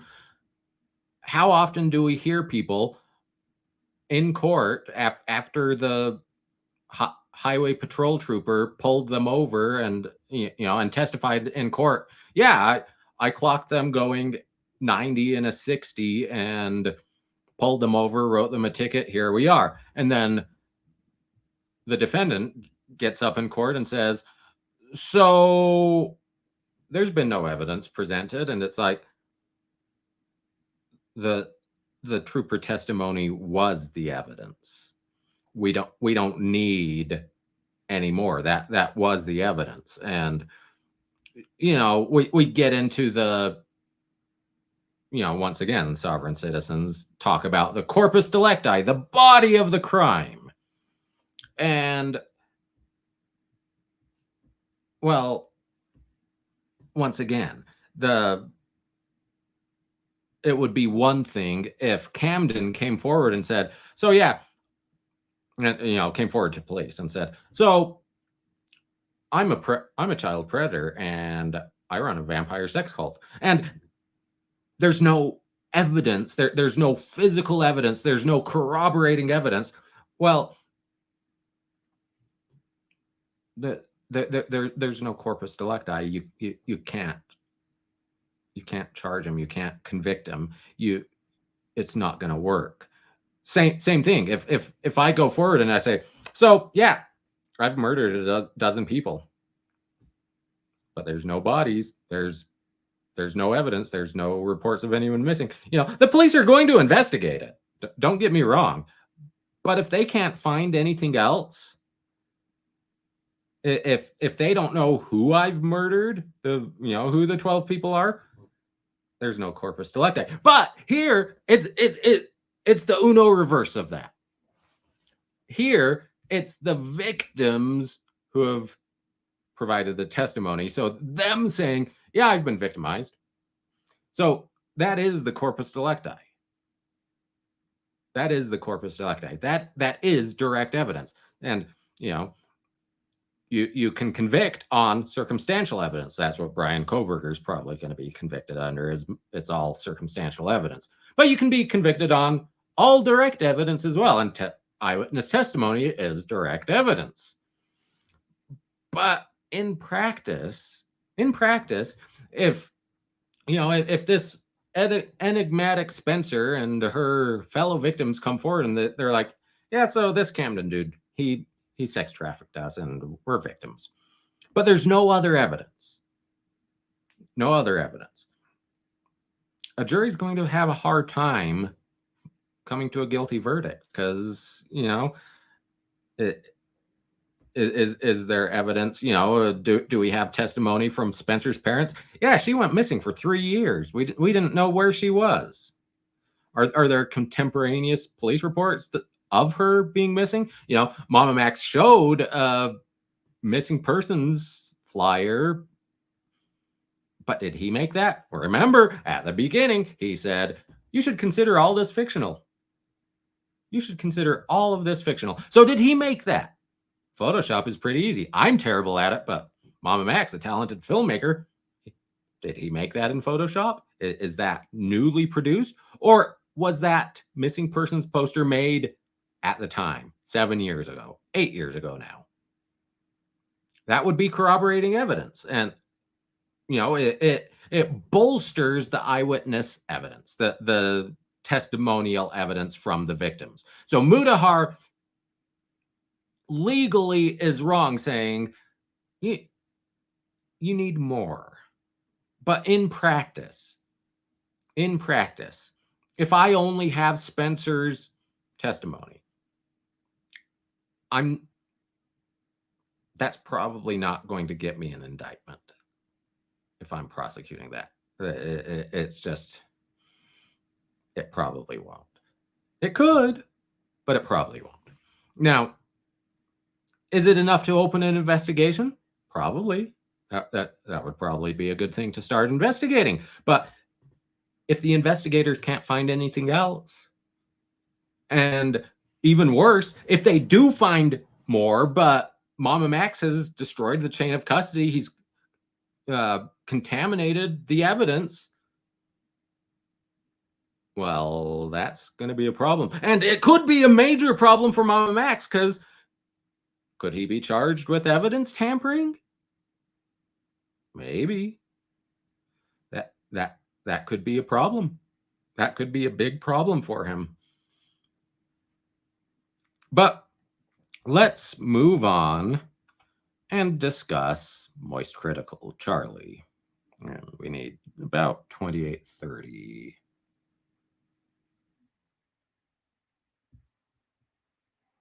Was initially called "This is the greatest cancellation of all time" at Penguin Zero, #We Are Real. Since then, in the backlash he received, he changed it to reacting to the reactions of the SSS Sniper Wolf's action. It's fair to also mention now that a lot of the disdain Max has for the community that he is preaching to is not responding to, is because he genuinely believes his work is meaningful and that the attention at the time put towards SS Sniper Wolf and her drama regarding Jack's films was, something that people looked at more. Now, obviously, one topic can weigh objectively more in regards to the seriousness of the allegations mentioned. But SS Sniper Wolf was a pretty big story at the time, which involved a larger creator revealing the home location of another creator critical of them. It wasn't meaningful playground nonsense. It actually had real tangible implications on YouTube as well. Anyways, the video begins with a disclaimer, which now doesn't mention any fictitious elements. He hopes the video brings crucial eyes to topics such as youth trafficking, serving as what he believes is a guide to easily digestible content regarding these serious topics. He starts a parody of this talking head video showing a fictional creator covering lighter topics, but chooses to discuss serious topics as he cuts to Sniper Wolf. He cuts to Spencer, and then multiple victims calling for actions. He summarizes Spencer's story again and makes claims of a dangerous sex cult that is led by a werewolf god recruiting hundreds of young children. Where's the hard evidence? I think by now you probably realize that there's nothing that he's showing is necessarily hard evidence. So he presents new things in this video, except it's all hidden in between frames of this massively schizophrenic editing and incoherent garbage. Look, this is a serious matter. Please present it seriously. Leave this on for people to digest and provide context to what you're showing. So I'm going to go frame by frame and show you each and every single screenshot to show you exactly what he's shown. So one of the actual posts he shows is from Whisper, a social media app that promotes you to speak openly and honestly about yourself. It's meant to be this anonymous social media app that lets you post and share photo messages with text embottled on top of them. Here's the post where they're asking the reader if they're human. They want to learn about being supernatural, and if their age is between 11 to 18. All right, we're going to stop there for a minute. And we don't need to worry about the presented evidence here, because like I said, we're not talking about the legality of trafficking, of victimizing children. We know that's wrong. We know that's illegal. We don't need to discuss that. Like I said, we're here for the YouTube drama of it all and the legal implications of that, but we need a thorough background in what's leading to it. But that was the first bit of the sort of call out to Charlie, the call out to Moist Critical, Penguin Z0. But we need to skip forward to 35 ish for a little more of that.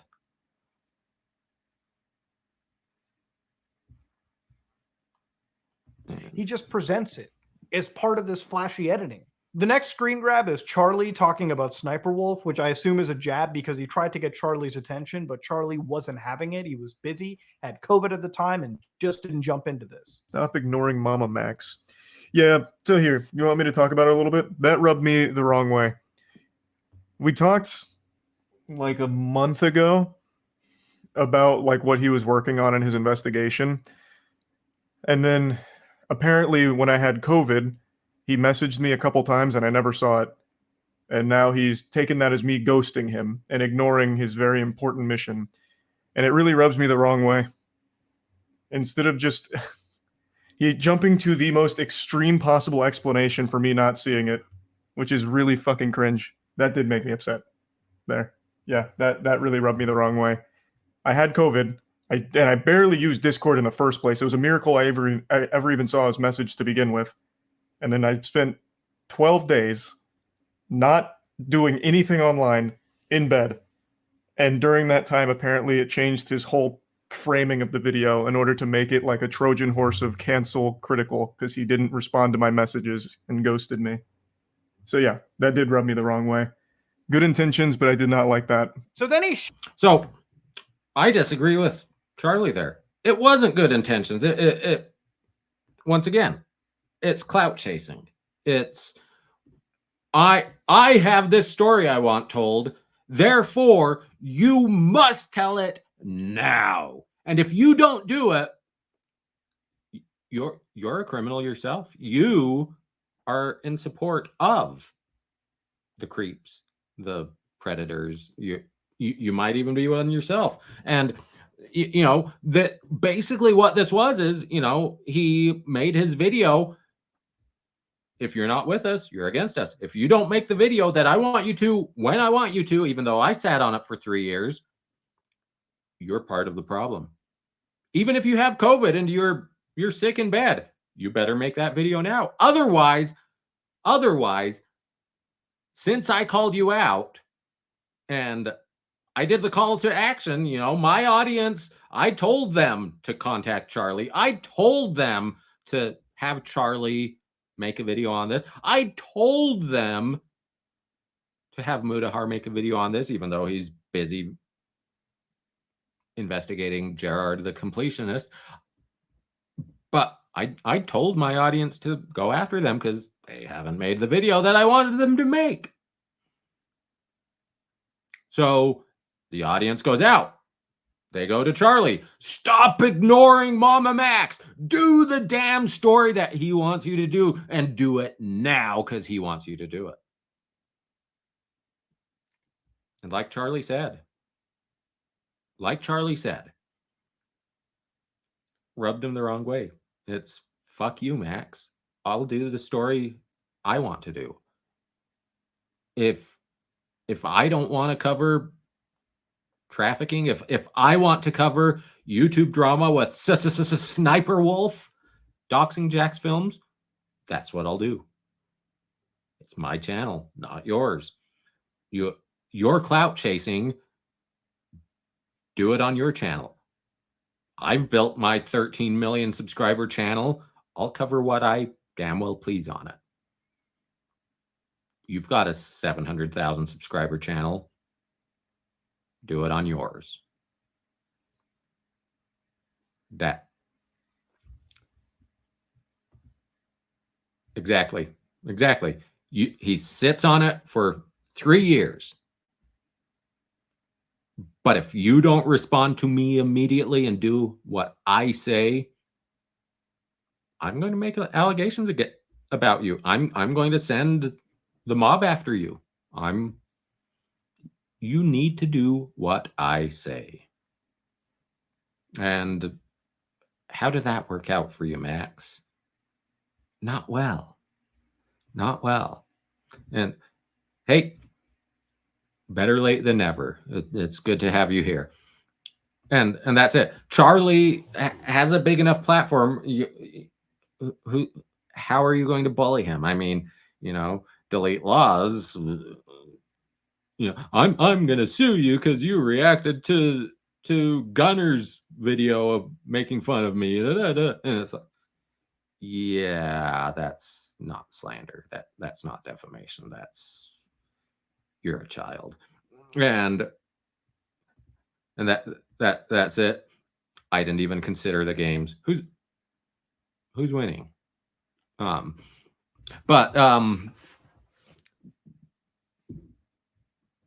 But like I said, we're going in the format that Mudahar put it together.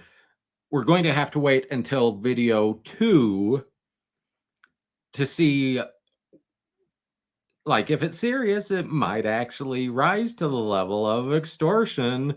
You know, he certainly was trying to coerce Charlie, and it's pretty nasty, but that's also our discussion of NDAs. That part of the video was released by Mama Max's former editor, who an NDA might actually hold water against him. So that could be a problem. So, all right. Thanks for the update.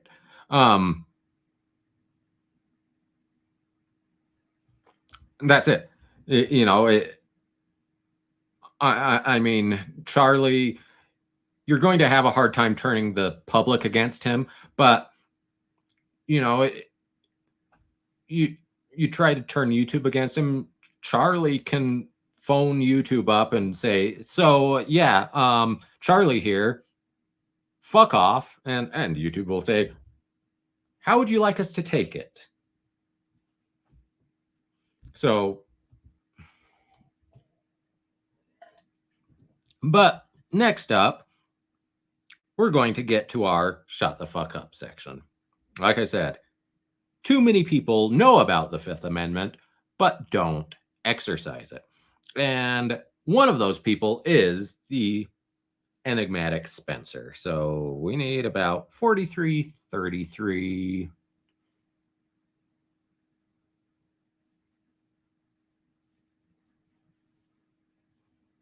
Yeah, that's a little far. We'll go there. Just got a card on my front fence from the FBI. They didn't even bother contacting you. No. Spencer also brought victims, and I can't stress this enough. She admitted that she went on social media apps and started to form connections with people that could be as young as. What was the operation? Did he tell y'all, go to these places? So my particular recruitment style that he also encouraged others to do it this way too, was to go on Whisper and post about, oh, hey, if you want to join a family dynamic and be a part of a pack, hit me up on Kick, or DM me, and then we'd give them the kick. So there was one time he did have me lure a girl physically. Now, that said, I'm not qualified to be speaking on these situations because, again, without evidence and without properly understanding the story, I don't know the proper accounts. That's for Max to detail and describe. So, as I mentioned, Spencer shot the fuck up. If what you are alleging is true, you admitted on video to committing crimes. Ghislaine Maxwell is serving a 20-year federal prison sentence for exactly what you just admitted to. 3 counts for Maxwell, three counts she was convicted of. You've admitted to multiple counts of Maxwelling. If the authorities pick this up, you better hope, Spencer, that you're able to get an immunity agreement. That you are able to get an immunity agreement in favor of your testimony. Because if not, if the authorities pick this up, let's go back. As you all know, I'm a Star Wars fan. And some of you might hate me for this quote, but to quote Jar Jar Binks, "You're in deep doo-doo." You're in deep shit. You have admitted to committing crimes. Once again, that's why I don't say exercise your right to remain silent and plead the fifth. That's why instead of that, I say shut the fuck up. Shut the fuck up. Sorry if I clipped there. My automatic volume kind of cut that out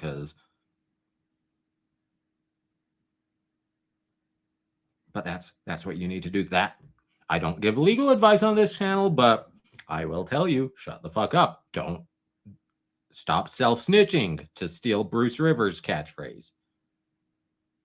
Just don't do it. My apologies to your cat, Teragi, but hopefully your cat won't incriminate herself.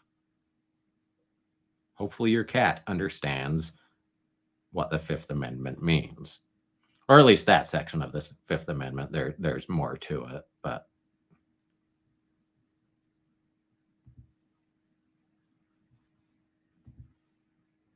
and that's it. You know, when I was doing my internship at the U.S. Attorney's Office,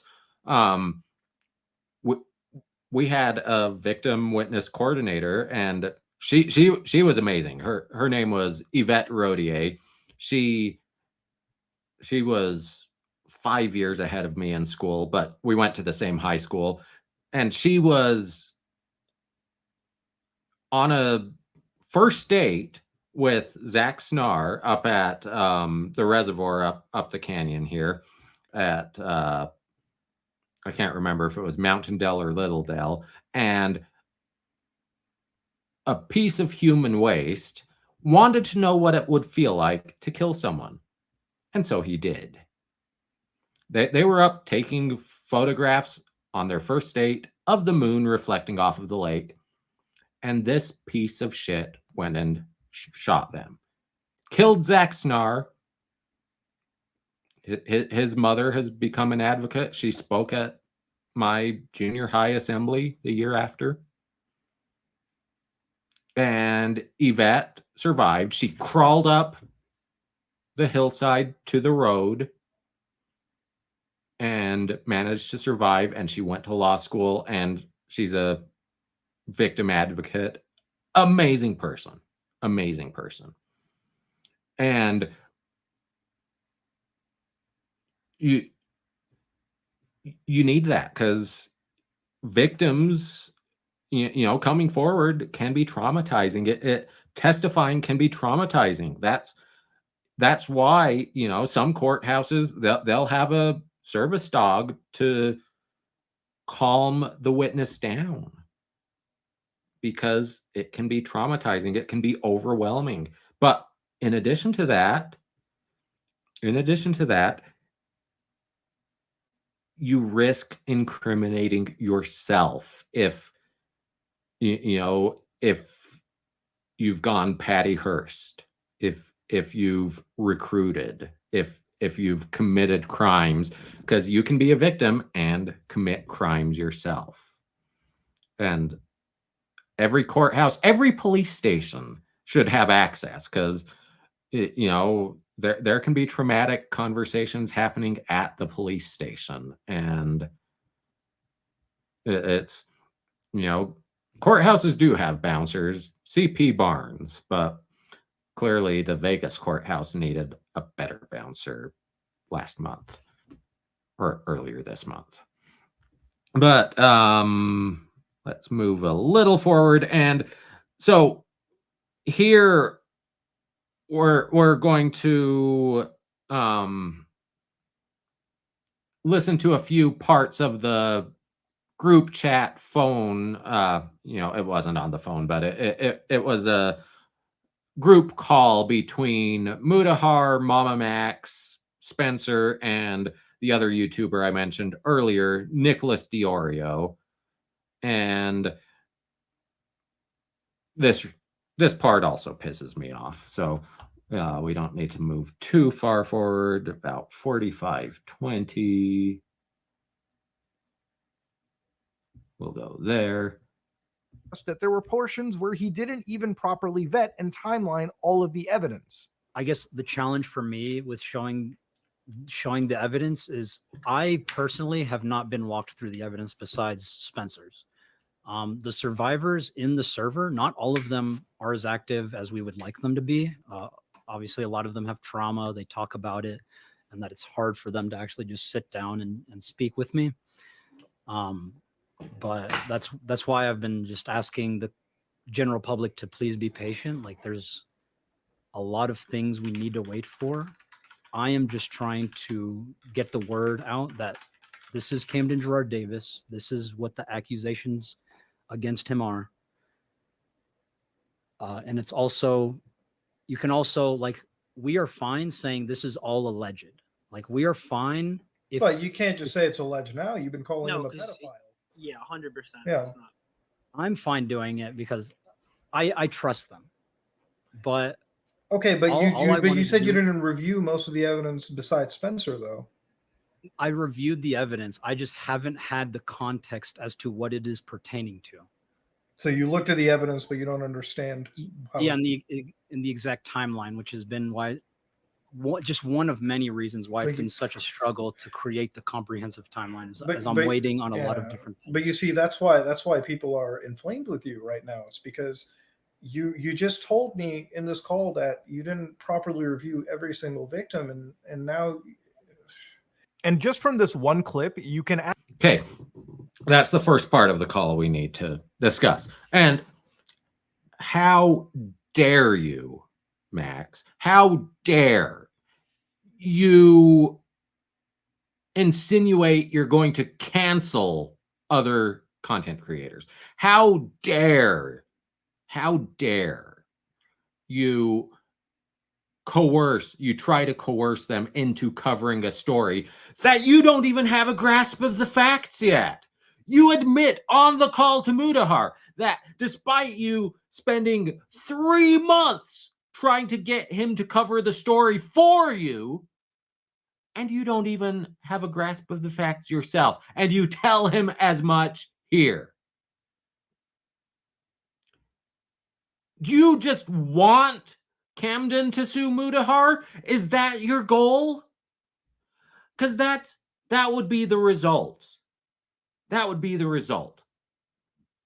Like I said earlier, my only interpretation can be that Mama Max wants the story out there, but he wants someone else to come forward as tribute, as the lawsuit fodder, so that so that Camden can sue Mudahar or Charlie or PewDiePie or Joseph Rogan or whoever the hell else, Anthony Fontana, Nicholas Diorio, because he went forward to him. He went to Oompaville. He went.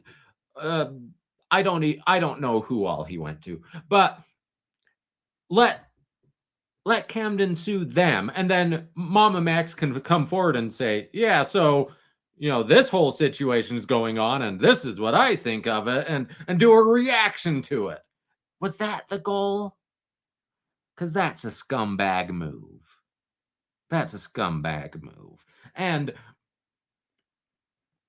can you see why Mudahar is so pissed off that he makes a video saying Mama Max is a complete fraud about someone that up until this point he considered a friend? He's hung out with him in real life. He's supported him on past videos. And now Mudahar says, yeah, this is a person I used to consider a friend, but now he's a complete fraud. This is disgusting behavior from Mama Max.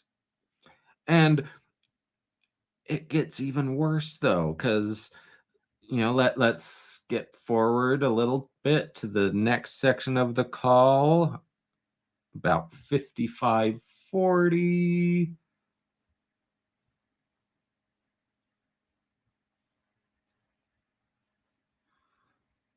And with this section, I'd like to give a great big fuck you to Spencer as well, just preemptively. He claims in a Discord Q&A that Casey is actually alive. What about Pablo Sonny again? Does he know he's been caught or something? Oh wait. Yes. Is there an up? And I should add a little context to this. Pablo Sonny is one of Mama Max's former hunts, his former prey, and he's alleged in the past that he got Pablo Sonny arrested, but now it's coming out that maybe not so much, because maybe once again Mama Max is a complete fraud and you can't believe anything he said because everything is dramatized. And it's been a while since I've pointed this out. It's been a while since I've made this disclaimer. I have made it before. my audience should assume that every single thing I say is bullshit, except for my name is Joe. I live in Utah. I'm an attorney. And I mean, frankly, I have one leg. You've seen that in previous videos. Everything else you should assume is bullshit. You should assume I've taken artistic license. You should assume that I can't talk about my clients. I can't talk about former cases I've worked on. But, you know, I can fictionalize them. Or I take artistic license because to explain from point A to point B could require a whole lot of loop-de-loops and detours and shit. So it might be easier to just, you know, go A to B in a straight line, even, you know. But I'm not making allegations. I'm here for education and entertainment. And, you know, it's broad strokes. So assume I'm lying. Assume I'm taking artistic license. Assume everything. You know, don't believe anything. If I'm telling you what the law is, go look it up yourself. Because I don't give legal advice on here. Assume nothing. Verify everything. But once again, I'm not making allegations that I've put predators in jail. I'm not making allegations and wanting my friends to open themselves up to lawsuits. That's a scumbag move. But let's keep going with this part of the call. Update on Casey. Can you talk about how you got into the account or how you found it? can't- Yeah, that's a bit much. I can't talk too unfortunately. much about KC. I don't know what I can and can't say. I will tell you that yes, she's okay. That's all I'm gonna say. Oh, thank God. I didn't even know that. Holy shit. That's something I wanted to actually jump in VC with you about at some point. Yes, but Thank God. So, in one surface, he says that she could be dead, and then all of a sudden she's okay. There has been no proof that this Casey person even existed. Now, I'm not going to sit here and make an unsubstantiated Okay, that wasn't the part I wanted. This is the part I want. claim. At the end of the day, I haven't had the time to sit down and review every single bit of Max's back catalog as I've been researching his current investigation. However, during the call with me, Max, Nick, and Spencer, he was absolutely telling at the time that you shouldn't really be taking a lot of his content seriously. It's meant to entertain. The facts are often embellished or at least simulated when it comes to producing movies, which I think is really ethically damning when it comes to producing content that is all about hunting down children or, you know, pinning a lot of these crimes or implicating a lot of these public services on cases like this. So recently, people have been saying that your investigations kind of skew the line between fact and fiction because they're finding things that you've created as context for the video. I think people are pointing to the Discord server that you were an admin of when you were showing it. The lawsuit that you changed the name or whatever. How much of what you do is kayfabe and how much of it is legitimately like live? This is the investigation. Here it is. So the investigations themselves are real, but obviously the films have fictional elements. There's multiple reasons. Like, for example, the admin thing on the Discord server, I had to recreate it. Yeah. Like, that was a recreation because I didn't have the originals. The IMVU thing, I wasn't. I don't know why people are saying like it's a film. Like I am presenting it as if it were to be real, but I didn't think people would take it as that. Like, but wait, you hunt pedophiles. You don't think that people are going to think your videos are real? So that's the thing. So I want everyone, when you watch my video, to assume everything is fake, except like when I show a face and what they're doing. So if I'm the defense attorney, I play that in court when when Mama Max or Spencer or whoever gets up to testify, I play that and I say, so what part's fake? How much of what you said can we believe? Can we believe anything you've said? Or is everything bullshit? Is every single thing you said bullshit? That's what I'd believe. He said, don't believe him. Don't believe him. He said, I had to recreate evidence because I couldn't find the real thing. Is that missing persons poster for Spencer that we saw a couple times? Did he recreate that? Did he create it out of whole cloth? Is it his imagination? Was there ever a missing persons poster for Spencer?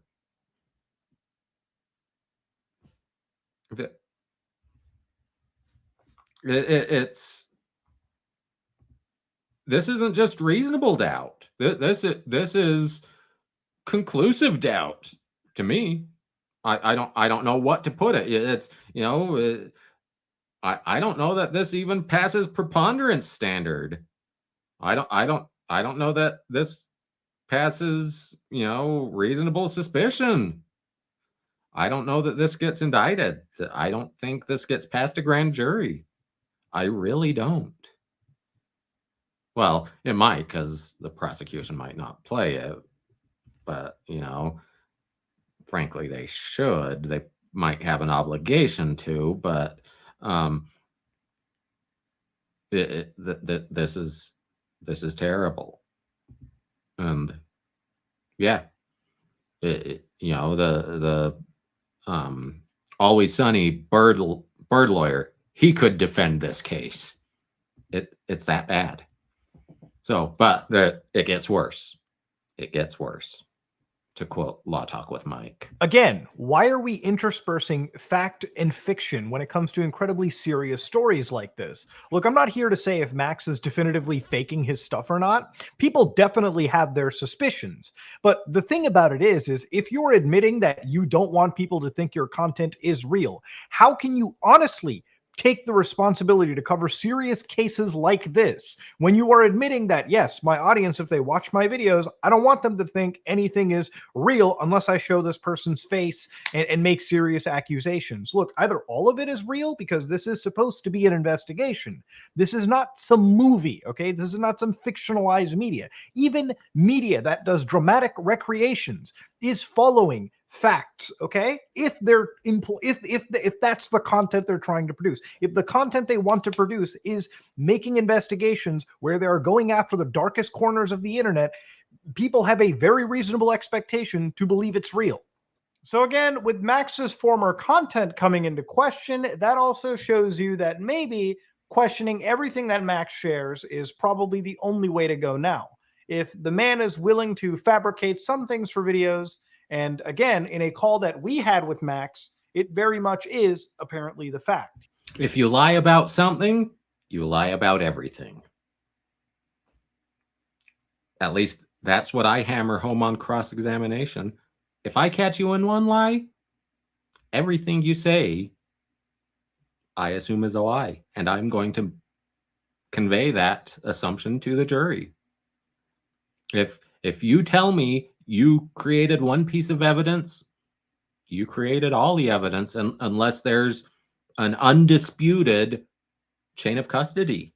And here there isn't.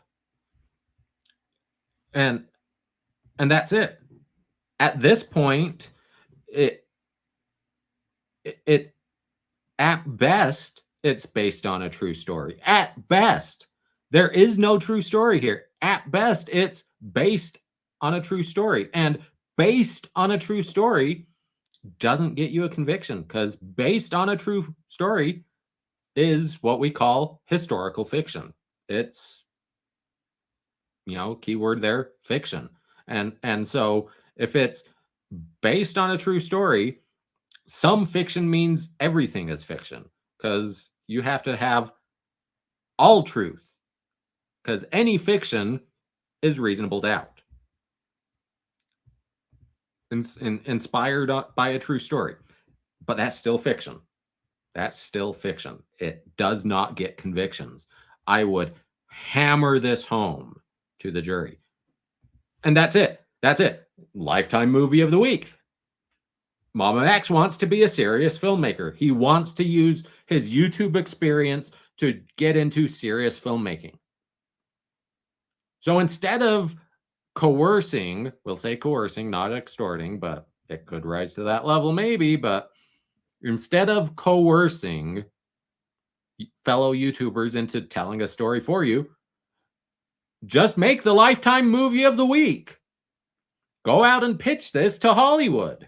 You know, I was reading the other day, The Cable Guy, you know, the classic Jim Carrey movie, it was written by a prosecutor in Los Angeles who saw a cable guy at his mother's apartment late at night and thought, what the hell's he doing here at this time? And so he wrote a screenplay for it.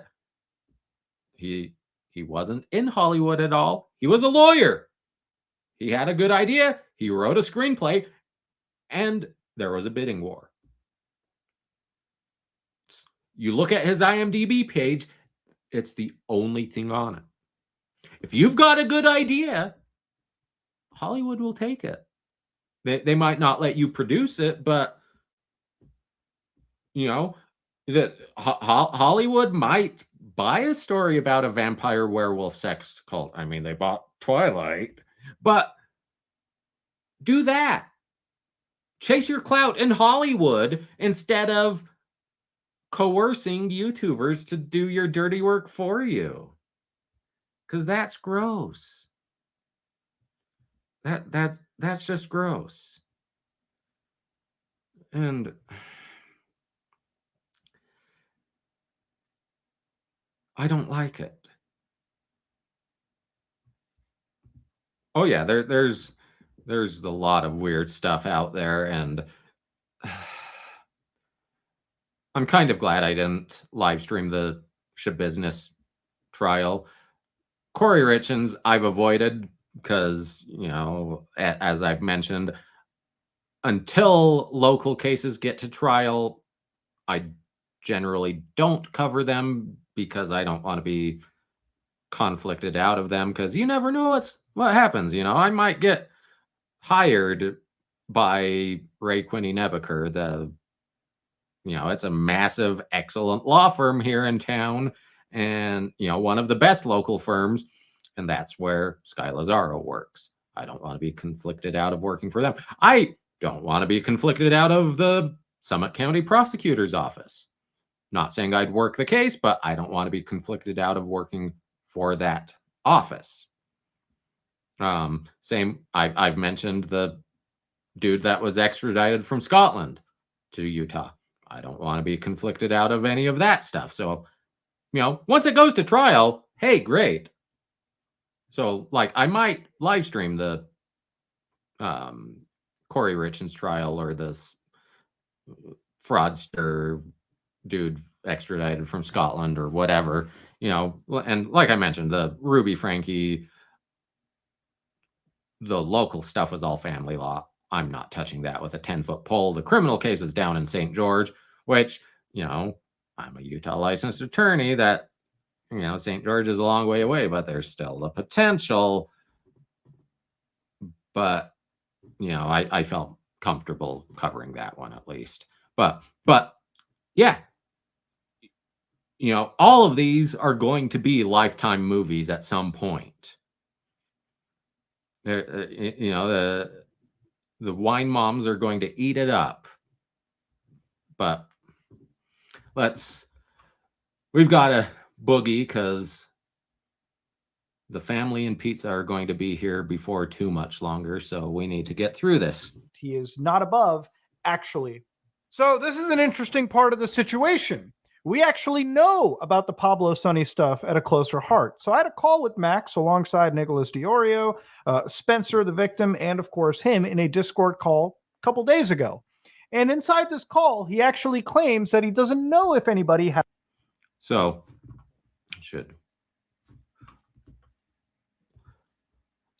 like I said, I'm a college football guy, not pro. My who I cheer for in the NFL kind of varies, and it's, who played for the Utes, who do I know? And so, like, for the longest time, I did cheer for the Ravens because they're, he's not in the Hall of Fame yet, but I knew Haloti Ngata pretty well. We went to high school together. We were in the same class. He played football. I taped ankles for the football team. I'm scrawny, so I didn't play football. But I haven't spoken to Haloti in 20 years, but I knew him pretty well. And so I cheered for the Ravens for a long time. I have generally positive feelings about the Chiefs, have generally positive feelings about most of the teams left. So I don't know. I'm probably cheering for the 49ers going forward, but either way. So it's the name Pegleg. It's a bit of a, it's a bit inaccurate, but as I have mentioned, before, that's one leg. Yes, I am wearing pajamas, but I don't actually have a peg leg. I have a robot leg. It's a whole lot more expensive than a peg leg, but it's I haven't designed the logo I want for my channel yet, but it's it's going to be long hair, beard, peg leg, pirate aesthetic once I have an artist actually make it. So that's where it came from. But let's get through this part of the call, and then we'll be done with this video, and we'll get to the aftermath video and keep going. Has been arrested. Have you ever gotten someone arrested? If I have, then I don't know it. You went on my podcast to tell me that you've got someone arrested, and it was because of your video. Just to be clear, would you like to I've been re-answer that told- question? I've been emailed stuff like, "Hey, you got this guy arrested. Congratulations." You went on and you said, this guy was arrested. It was because of me. It was because of my video. And you told me that 2 years ago. It's kind of egotistical of me to say that it was my video that did it. I don't know that for sure. But then you said recently that he fled to the Philippines. So was Sonny ever arrested? Pablo Sonny? Did that ever even happen? Yes, he did. All we know is that his last location we picked him up from was Mexico. Whether he fled to the Philippines or not, we don't know. We just know he has family there, and that's the most likely destination they would go to, just because. But he was so he was arrested. That was Pablo Sonny? I don't think so. I think he got away.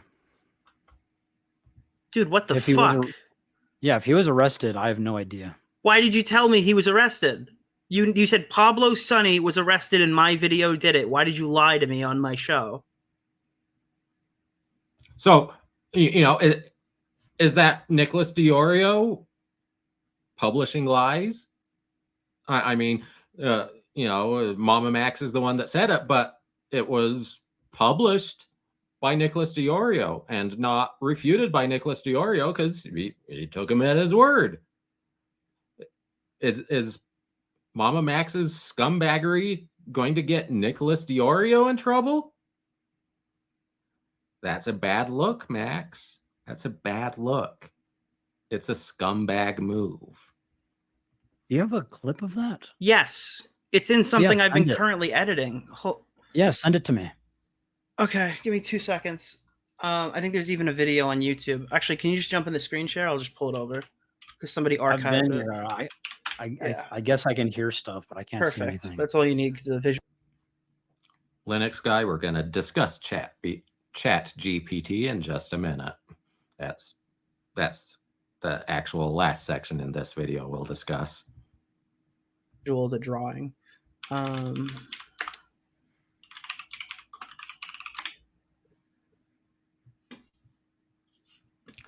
Little Urkel action there, Judy. Okay, here you go. This is the two clips, contrasting clips of Pablo Sonny. Okay, so obviously one of them is in December 29th, and the other is, December 29th, 2021, and the other is November 27th, 2023. Okay. Okay.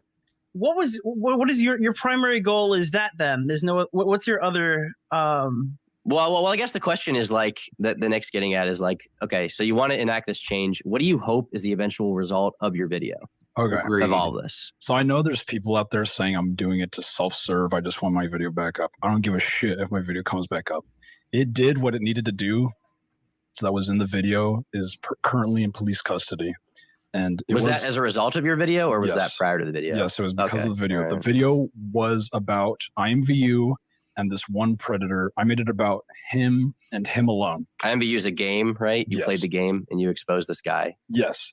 Do you mind walking me through the chain of events that led from your video to him being imprisoned? Yeah. So I dropped the video. The end of the video is a call to action. Usually all my videos are a call to action, like find him. And we did. So in this case, find him meant like you didn't know who he was. You wanted his doc so he could go to jail. All we had was his face and his voice. Right. And out of that, I said, find him. And then within 24 hours, we found him. And So, as Mama Max said, all my videos are a call to action, like a call to action to go harass Charlie and say, why aren't you covering this? Why aren't you doing what Mama Max wants you to do?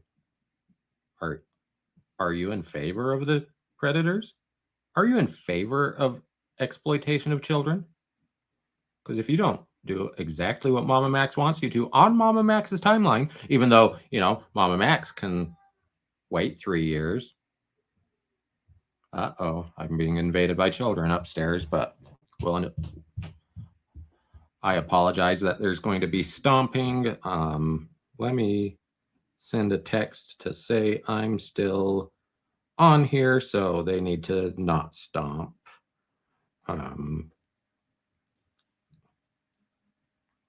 So hold on one sec.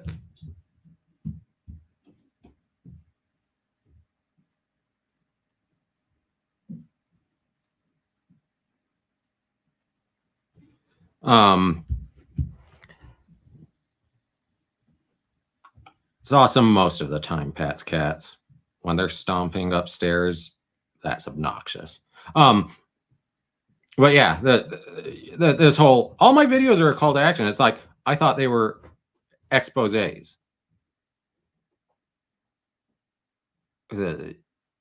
Classifying them now as a call to action, that's a scumbag move. That's disinformation. I don't like that at all. But let's keep going and listen to what Spencer has to say about it. then I started social engineering all of his friends to give me his information, and they did. And then we pegged him. He fled to Mexico. We found where he was in Mexico. Wow. I don't know if the police, he was from Canada.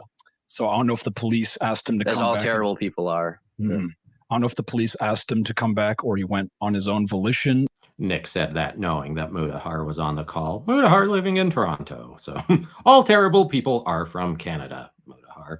Or they forced him to come back. I don't know any of those details. I just know he went back to Canada and was in police custody for a certain amount of time.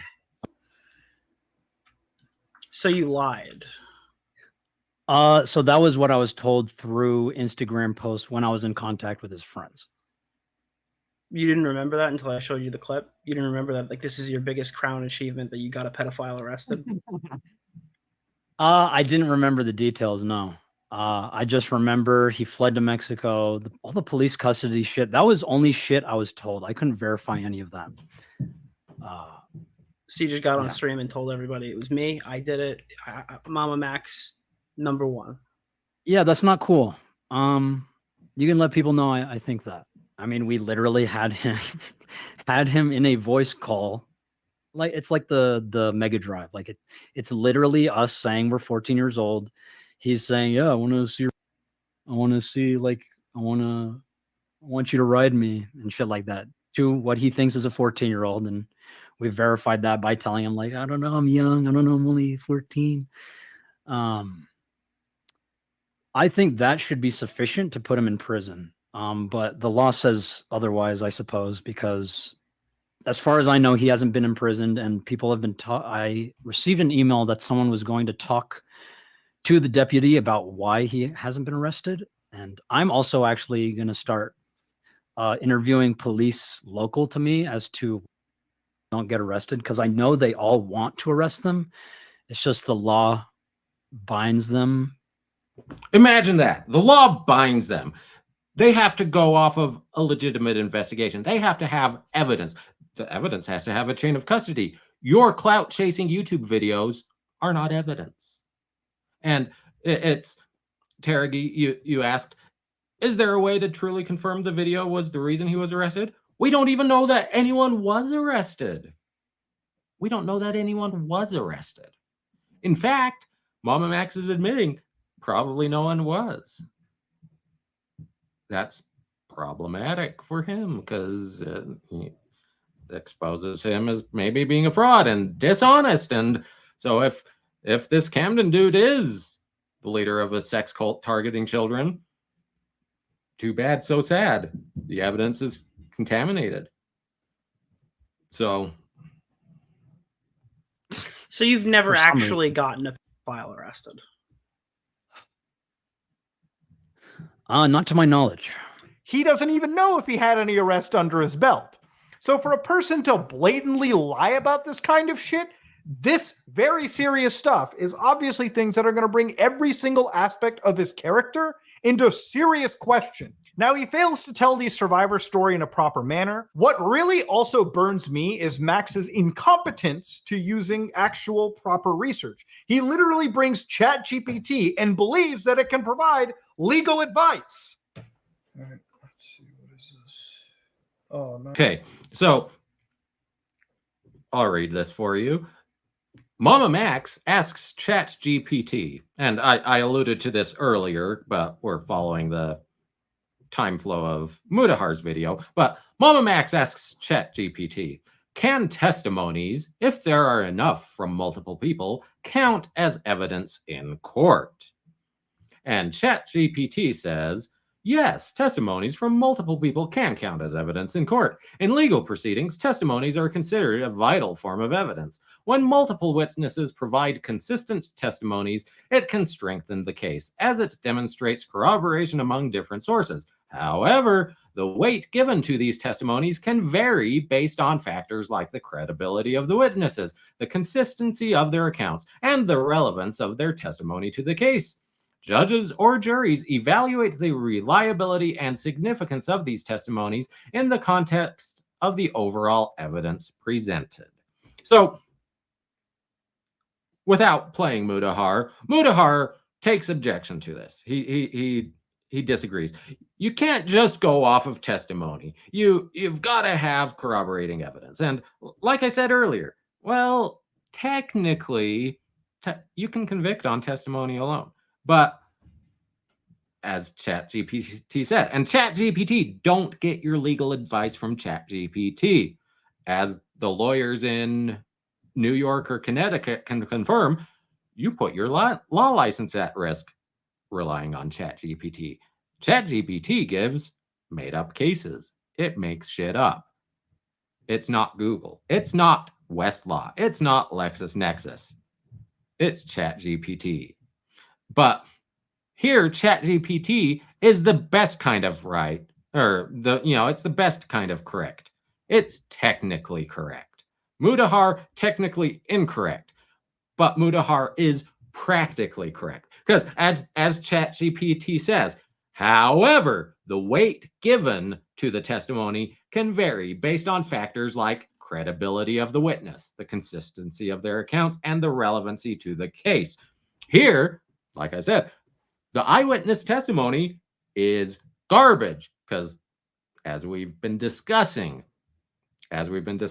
all along, the defense attorney gets up there on cross-examination and says, Mama Max has admitted he's fabricated evidence here. He put the disclaimer, don't believe anything. Don't believe anything I say. Don't believe the survivor's accounts. Consider it all fiction. Except it's true. Except the story's true, but all of the accounts, consider them fiction. So, was your testimony fiction? And with Spencer, even better. So, you've admitted in video, and we'll play the video, you have admitted that you were recruited for this Camden person.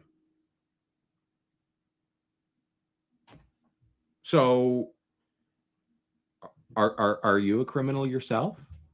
Are you a co-conspirator? Why are you not charged? Or did you take a deal? Were you granted immunity for your testimony today? Did you take a misdemeanor instead of multiple felonies in exchange for your testimony today? It's, you know, I mean, Surrender Monkey, the ChatGPT gives better legal advice than Hammerboy. Of course, Hammerboy gets his legal advice from ChatGPT, so it's, you know, chicken or the egg. And as I always say, which came first, the chicken or the egg? Neither. It was the fucking rooster. The rooster came first. I apologize, but it's the truth.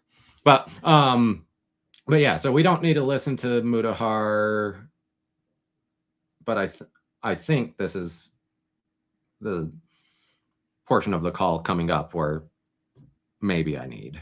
Chat GPT, bro. Okay. So look at what I just sent you. Yeah, you sent me a Chat GPT prompt, not a fucking legal definition. I mean, we can argue legal semantics all we No, want. we're not arguing lawyers. semantics. We have to look at exact definition, Max. This is the problem with this situation. You're going in with evidence that can't be 100% corroborated. You're going in with allegations as an evidence. Courts would laugh you out. Are we talking to your lawyer, ChatGPT? Yeah, right is this now? your? Like, Is this what the fuck lawyer? is Like, going dude, on? right here, bro. Come on, dude, you can't. You know, if I make a video on this, this is what I have to work with. How do you honestly think I can take your side logically? If tomorrow I was like, oh, where's Max getting his legal definitions? Oh, ChatGPT. By the way, ChatGPT has also been getting fucking dumber over the last few months. I mean, come on. If the judge and jury find a witness statement credible, they can charge or convict you of a crime based solely on witness testimony alone. That is from BergenCriminalAttorney.com. But they have to find it credible, and your actions have made it less than credible. Y'all can look it up. Show me that. Like, show me we what. can argue Show me. this- we Show can me argue that. this Show me all that day, definition. Mudahar. Show me that definition, not the ChatGPT. Why'd you not bring me that one? I am giving you multiple. Give me Like, that. I am Give me the telling one you- from the legal definition. Why'd you bring me ChatGPT? Link me that true. right now. We'll read it together. ChatGPT understands the legal system. Now, and of course, in one situation, Max was also in his own controversy. All right, we don't need that. We maybe this is. Let's see. Okay, yeah. This is the portion of the call with Spencer that I wanted. I should have taken better notes on my timeline, but let me reiterate, fuck you, Spencer.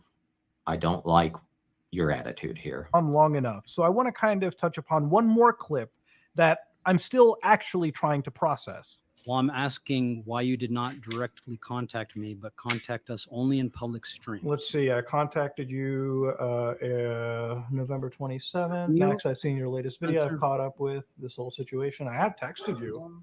What it felt like seeing him on stream. You went on with Tommy and Lyrics and are sitting there talking to them when you literally haven't spoken to the other survivors. Hold on. Can you put Max on for a second? I'm right here. That was snaky as fuck, dude. Oh, I'm coming after you, Mudahar. no, Stand I back, stand back. literally Spencer, can you didn't tell him say what it. you felt? You are literally just a little Because snake it hiding literally. behind her, dude. That's Can you disgusting. listen to me? Can you listen to me? It was so fucking heartbreaking hearing Muta sit there and say that, oh, if this is fake, then I'll gladly put money towards Camden's defamation trial. Yeah, if it That is fake. was- I thought you said it's up. fine with saying it's allegedly. Now all of a sudden, It's there's real. Like, no, but no, there's no, no like the thing other side is to the story. How do you feel? How do you think that it makes myself and the other survivors feel when you're saying that? It is okay to think that, but you're going publicly and saying that to everybody else when you haven't spoken to the others. I'm just trying to understand, why would you do that without talking to us? I've spoken with Max. You Max is your literally- representative. Max is supposed to be the one bringing the story across to everyone. And yes, if in the case that everything is actually, why is it Why your is it my job? job? Because you're the one who's like What? spearheading this. You're the one spearheading it. What do you mean? Fine, give it to Okay, Spencer's channel. why is Spencer, it you your upload this whole job? thing. Because What? you're the Server. fucking person who's You running the told investigation. Oh my It's to your God. investigate case. this as well, and you haven't. Yeah, why are you putting it all on me? Like, yes, Because it's You're your the fucking case. one bringing it. Why are you talking about this absolutely. I am the case? first one. Yeah. I do not want to You're be the only one.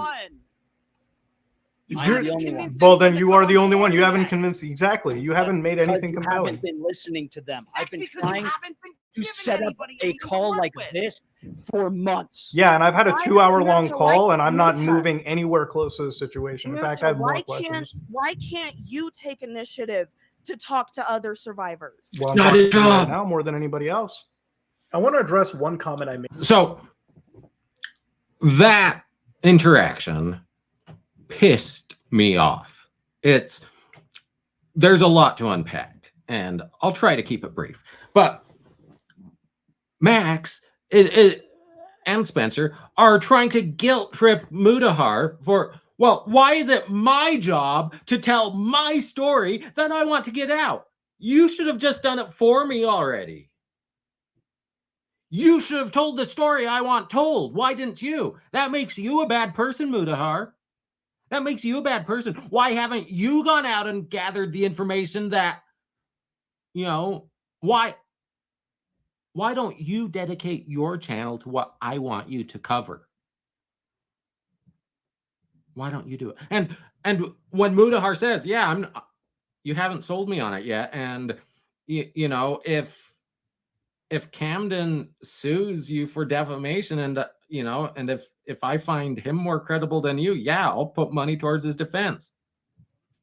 I agree. But as you said, Judy, the gaslighting, it's pro level and it's tag team gaslighting with Spencer and Max. It's disgusting. It's absolutely disgusting. And it's Spencer, why haven't you done the investigation, Mudahar? Why haven't you done it?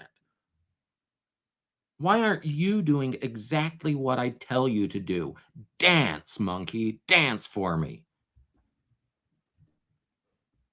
But the fact that you haven't presented enough information to Mudahar to even make it worth investigating. You haven't shown him that there's a story. So why would he investigate when you haven't shown that there's even a story? It's disgusting. But like I said, we need to boogie. So let's get my mouse cursor onto the right screen and let's go to the second video. And it's Aftermath. And let's go full screen. Hello, guys and gals. Me. And we don't need the introduction. Let's go straight to 5:15. Well, let's go to this because we don't need to listen to Mudahar anymore. But this is a Discord post from Mama Max.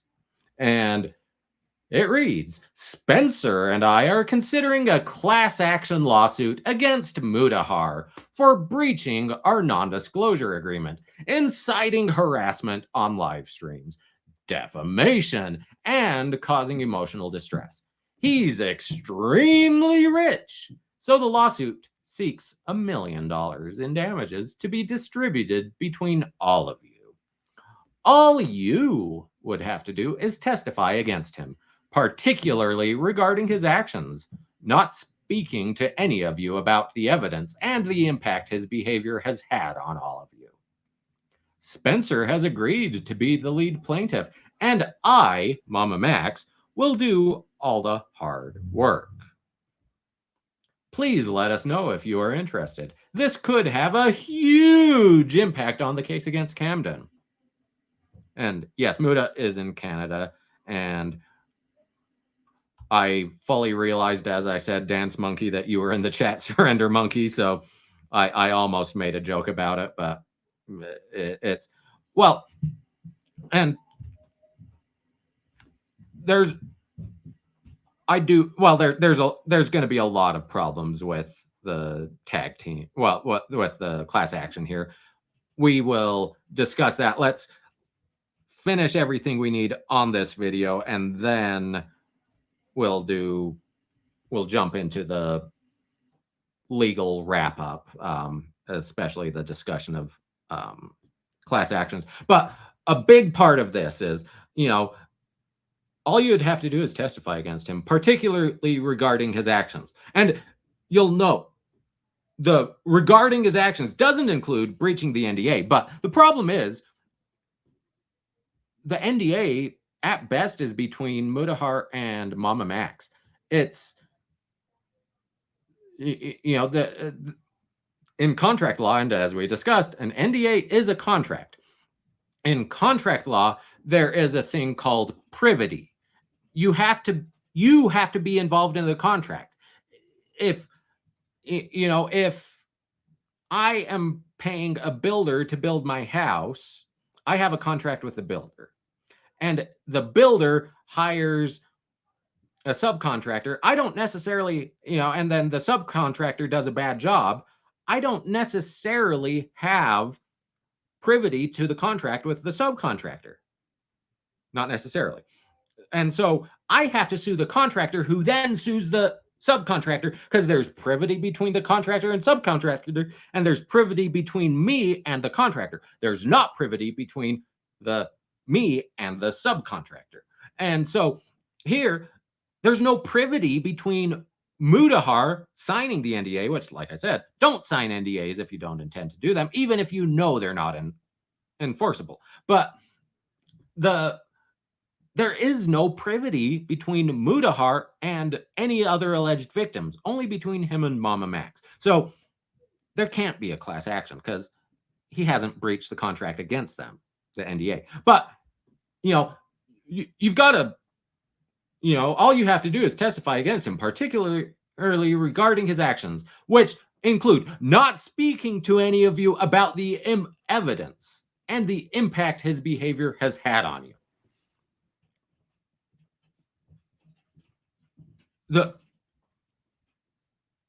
Is there some sort of duty created for Mudahar to be required to speak to anybody? Like, yeah, Mudahar making a video, Mudahar speaking to them, that might give them a better case against Camden, assuming it's true. But there's no affirmative duty for him to do so. So him not improving your case doesn't damage you in a way the law recognizes for you to sue him. So he has not damaged you. His inaction, he is perfectly entitled to not act. He's, there are mandatory reporters things, but Mudahar is, he's not a mandatory reporter here. He hasn't witnessed anything. He doesn't know anything. It doesn't work that way. This is complete and utter nonsense. And yeah, this is terrible. But then one of the alleged victims says, I agree, or for fuck's sake, stop. But then Spencer agrees, and we'll skip forward to that.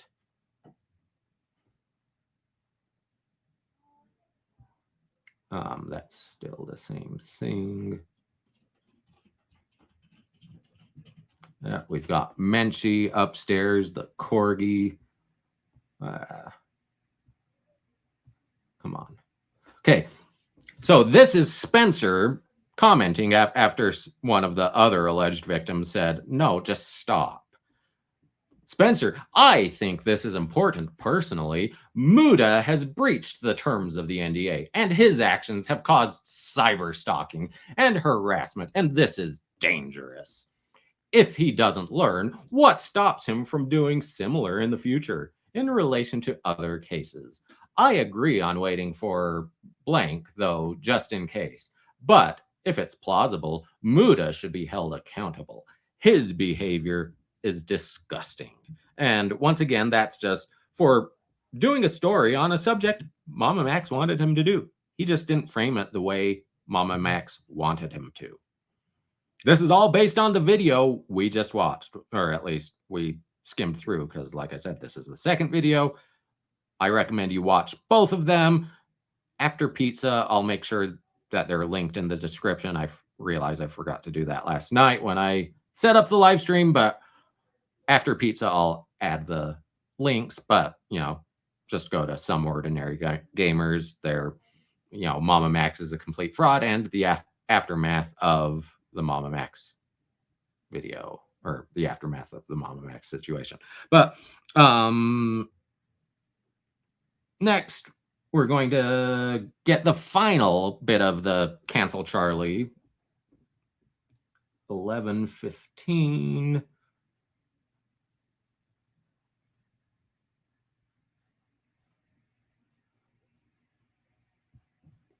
You all knew me giving myself about 3 hours to do this was ambitious. In this situation, decided to be a turncoat mercenary and basically leave Max, leak out a bunch of things, including a 50-minute recording session where he actually had a piece of Max's video where he was going and ripping on other YouTubers.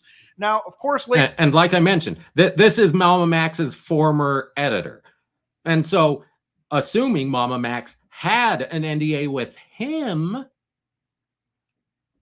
he could actually sue the editor because there's an employment relationship, and you know, the unedited video is work product of that employment relationship. So, you know, this could actually be the only avenue I actually see for Mama Max to successfully sue someone. But once again, that's assuming there's an NDA and assuming the contents of the NDA. But yeah.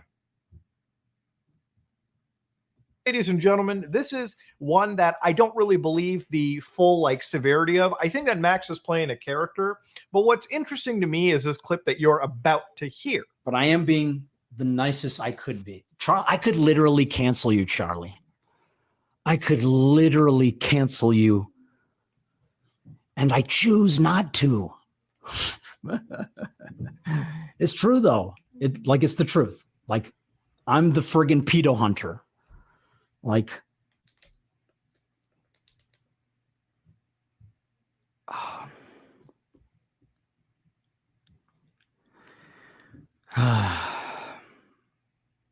just doing my best out here. I told the survivors I would not let them down. And all right. So, as I mentioned, so that's probably not rising to the level of extortion, especially since it's not Mama Max that released that. But that's his attitude. Joking or not, it's if he had actually put that in a video, I actually think Charlie might have had a good case.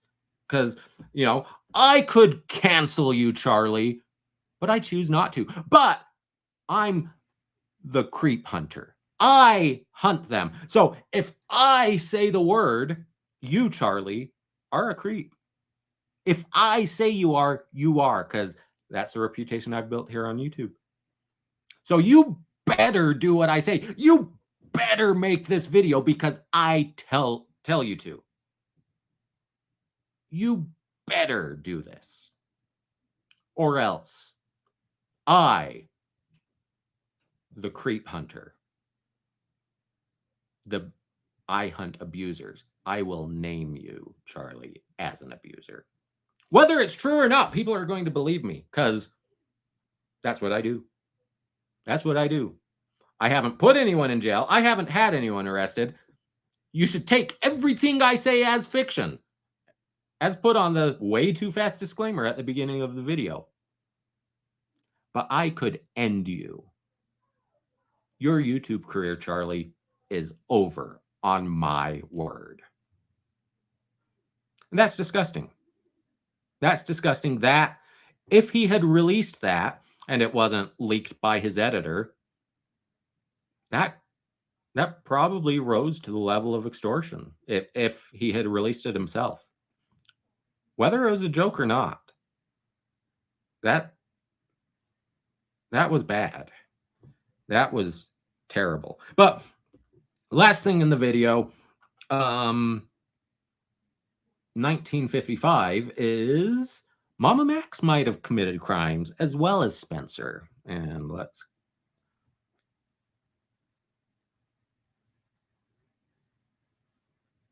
go about there. Predators appeared nude, which is why the drives were publicly available. Have you been keeping up with the servers? I've been jumping in and out, saw this, and it was alarming. I'm wondering if the legality is totally above board. This investigation dies if you store any possible illegal material on a private server. I know even if it's evidence, you submit the whole drive to the authorities in a physical format. And Max says, we don't store anything anywhere. I told them I would not work with them if they did. And again, he asks if we could platform him on my channel or the Some Ordinary podcast. If the mega is taken down, what exactly did they say? Usually those bans are delivered as a result of a fingerprint match. And of course, Max says this mega pertains to previous videos. And there were multiple predators, like their nude photos of them and videos of them as evidence for law enforcement. And the video he refers to me as is Mama Max's channel, mylol.apk. Now, the reason why this is a massive red flag to me is some. Okay. So basically, the gist of that, Mama Max had a Mega Drive folder where he stored evidence that he tried to get Mudahar to review, but the Mega Drive had been taken down automatically by the Mega Drive company. And the reason given was, hey, this might have exploitation material of children. This might contain illegal images, illegal material. So Mama Max, if he put that on there and it's actually, let's say, nudes of children,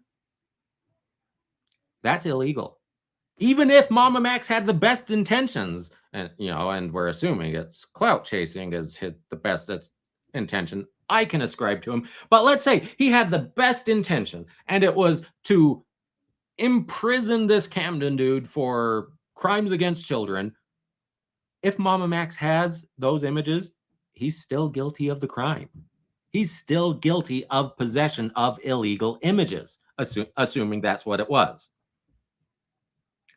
This is why, like I said, if you want to hunt predators, go apply to the FBI. Because guess what?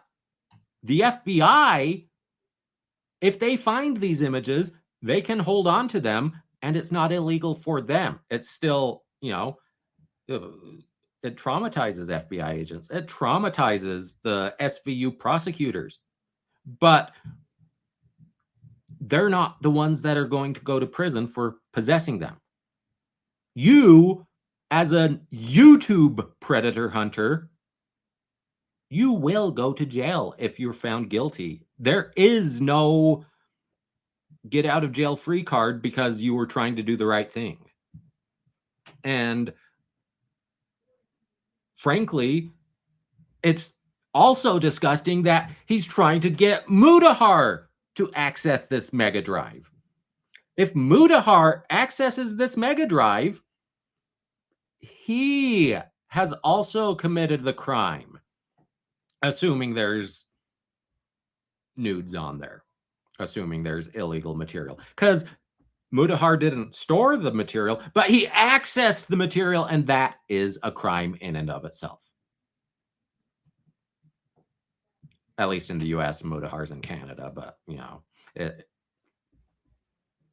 so this is a scumbag move by Max. It's, hey, would you mind committing a crime to make a video for me that I want you to make that I don't want to do myself? I'm not ready to do myself, but you don't need all the evidence. Just make the video on my word, even though you can't believe anything I said, and I haven't reviewed all the evidence myself, and you'll have to commit a crime to do it. But can you do me just that one favor? That's a scumbag move. I do not like that. It's disgusting. Mama Max, stop. So that's all I want of that video. So let's stop that, and we'll just share the entire screen because we don't need audio anymore. So let's look at the federal rules of civil procedure. Now, as I mentioned, this would actually involve, assuming they sued Mudahar, transnational litigation, which, that's not going to happen. Is Mama Max going to hire a Canadian lawyer? But wait, no, he's not going to hire a lawyer because he said, all you have to do is testify. Mama Max, will, I'll do all the work. No, you won't. No, you won't. Because we're looking at the federal rules of civil procedure, and I looked it up, and the Canadian rules of civil procedure are pretty much the same on this subject. And we need Rule 23, class actions. And so the prerequisites for a class action. Rule 23A, prerequisites. One or more members of a class may sue or be sued as representative parties on behalf of all members only if, 1, the class is so numerous that joinder of all members is impracticable. 2, there are questions of law or fact common to the class. 3, the claims or defenses of the representative parties are typical of the claims or defenses of the class. And 4, the representative parties will fairly and adequately protect the interests of the class. So I think we might have a problem with number 1. Well, we have problems with others too, but number 1, the class is so numerous that joinder of all members is impracticable. Now, they allege, oh yeah, this Camden dude, he's victimized hundreds and hundreds of people. And it's like, but has he actually? And the way you're presenting it, there's a handful of victims that who they are. So just put them all as plaintiffs. It doesn't have to be a class action. You don't have to seek class certification, which you're not going to get anyways, but just co-plaintiffs. That's the way it would work. But there's another problem. And let's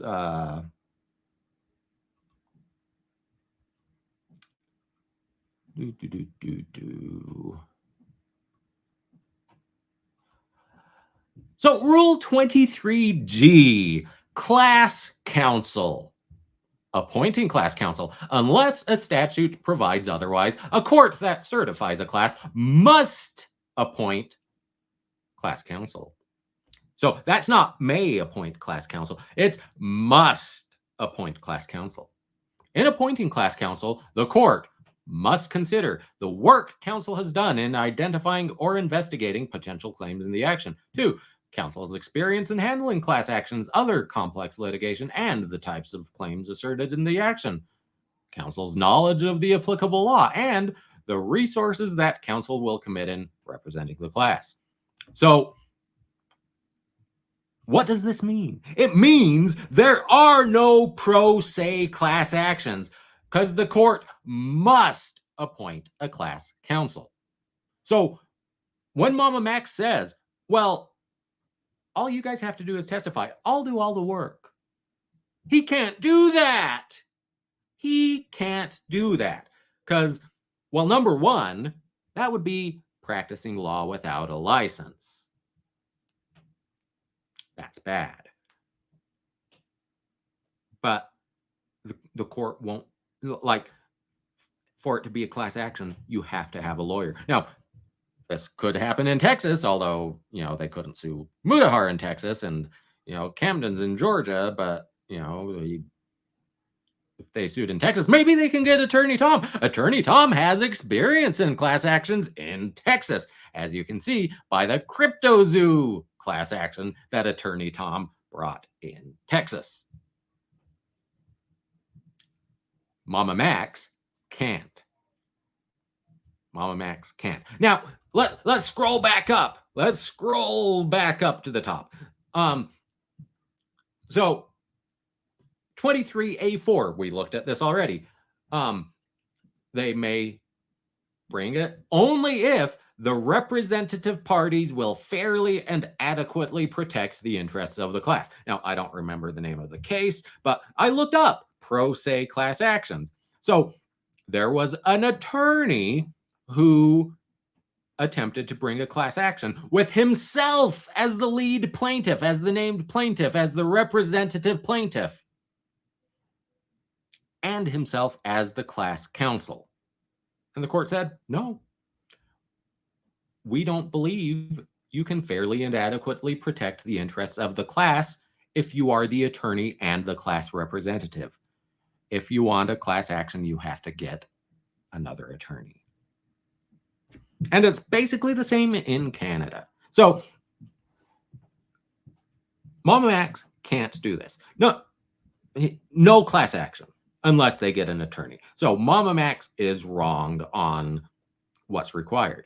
Now, I don't think an attorney brings this, especially watching these videos. If I see these videos and Mama Max approaches me and says, hey, will you be my attorney? Because, attorneys bringing class actions can make a lot of money. Getting a third of the class action, that's a lot of money if you do it right. Not here because, Mudahar is extremely rich. We're going to sue for $1 million. I'm not bringing a class action for $1 million. I'm bringing it for $100 million. It's a lot of work. And, a third of $1 million, that wouldn't, to bring a class action to judgment, a third of $1 million, that's not going to cover my hourly fees. It's not worth it for me. And so, but even still, like I said, there's no privity of contract. Even with the NDA, there's no privity between Mudahar and any of the other victims other than Mama Max. So the only actual plaintiff that would be legitimate here would be Mama Max, and he's got a stinker of a case. And the whole Mudahar didn't interview you guys, and he made a video about you guys, therefore sue him. That won't survive a motion to dismiss. That won't survive a slap motion. That's garbage. It's laughable. But like I said, Mama Max, bring it. Bring it. I can squeeze another 3 or 4 videos out of that and, do it. I like easy content.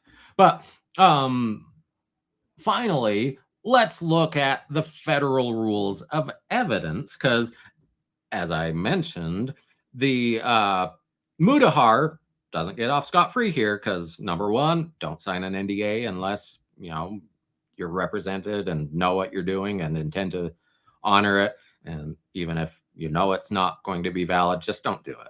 If someone comes to you and says, yeah, I'd like you to help me out, but you've got to sign this NDA first. It's like, if you want my help, I'm not signing an NDA. If you want my help, just do it.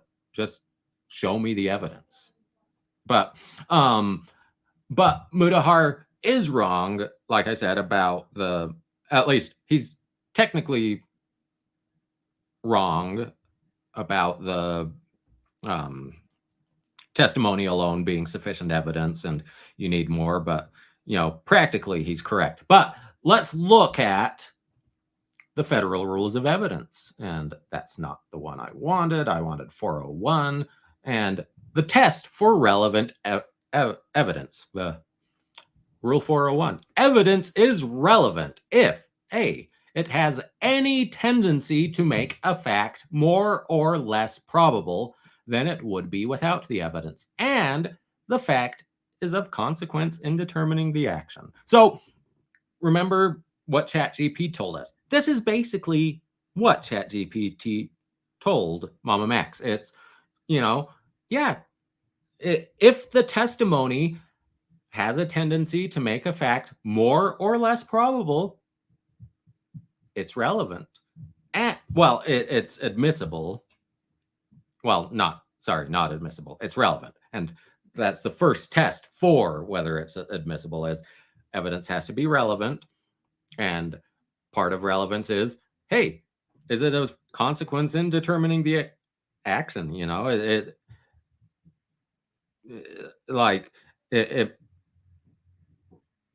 Is it relevant that Mama Max has not convicted or led to convictions of any other predators? Maybe. But is it in this action? Maybe not. But that's, it might be. But does it make it any more or less probable? Well, if I'm the if I'm representing the defendant, I absolutely think it makes it less probable that Mama Max is correct in this case. So I try to get it in. But 402, general admissibility. So relevant evidence is admissible unless any of the following provides otherwise. The U.S. Constitution. So like the Fifth Amendment renders some things inadmissible. A federal statute. These rules, meaning the federal rules of evidence, or other rules prescribed by the Supreme Court. And then irrelevant evidence is not admissible. And so, and then, you go through the federal rules of evidence, relevance at its limits.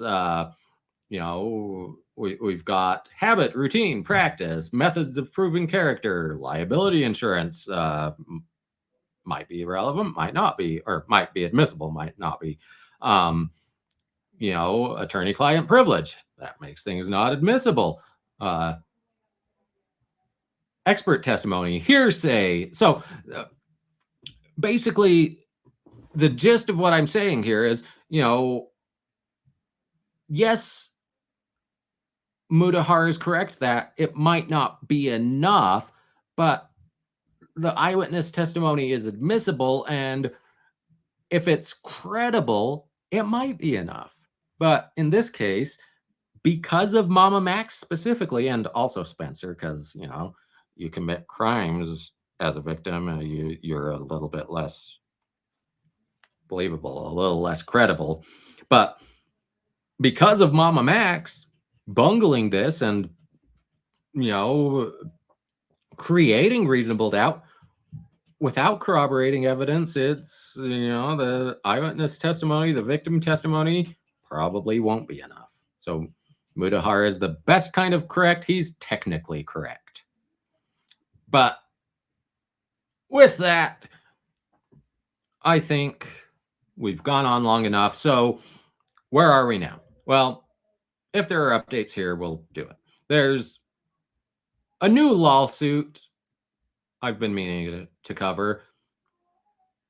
Those of you who watch Charlie, you might know the one I'm going to do, but sadly, it's already concluded, or at least kind of concluded. It might be refiled somewhere else, but I'm going to do a video on that, and part of it will be testing you guys, see if you've learned anything from me, because there's a reason why it's already ended. And I hope you guys are able to tell me before I reach the end of the complaint, because it should be glaringly obvious. Hopefully, we'll have another, a delete laws update. Like I said, I'm not doing the blue bacon stuff because that'll take me weeks. But the Vegas case should have something hopefully tomorrow. Whether it was filed late or not, we don't know yet, because it could just be the court clerk was out for the weekend, and so it didn't make it onto Pacer, but it was filed on ECF on time. We don't know, but hopefully we'll do that. I need to do an update on Schofield versus Guillard, but I might wait until after Guillard's due date because don't want to help her. But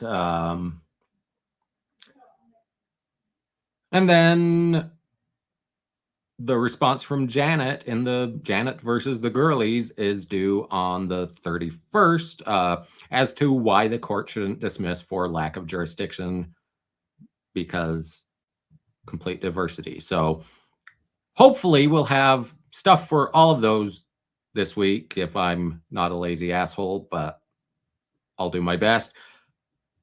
But with all that said, I think it's time to leave it because I assume the pizza, if it's not here yet, it will be in a few minutes, and I need to scurry over to my bedroom, get my leg on, and out of pajamas into real pants and boogie upstairs to join the family. So with all that said, thanks for joining me. Do all the YouTube-y stuff, like, share, subscribe, bribe your friends and family to do the same. Let Charlie and Mudahar know that I talked about them, you know, get them to amplify me.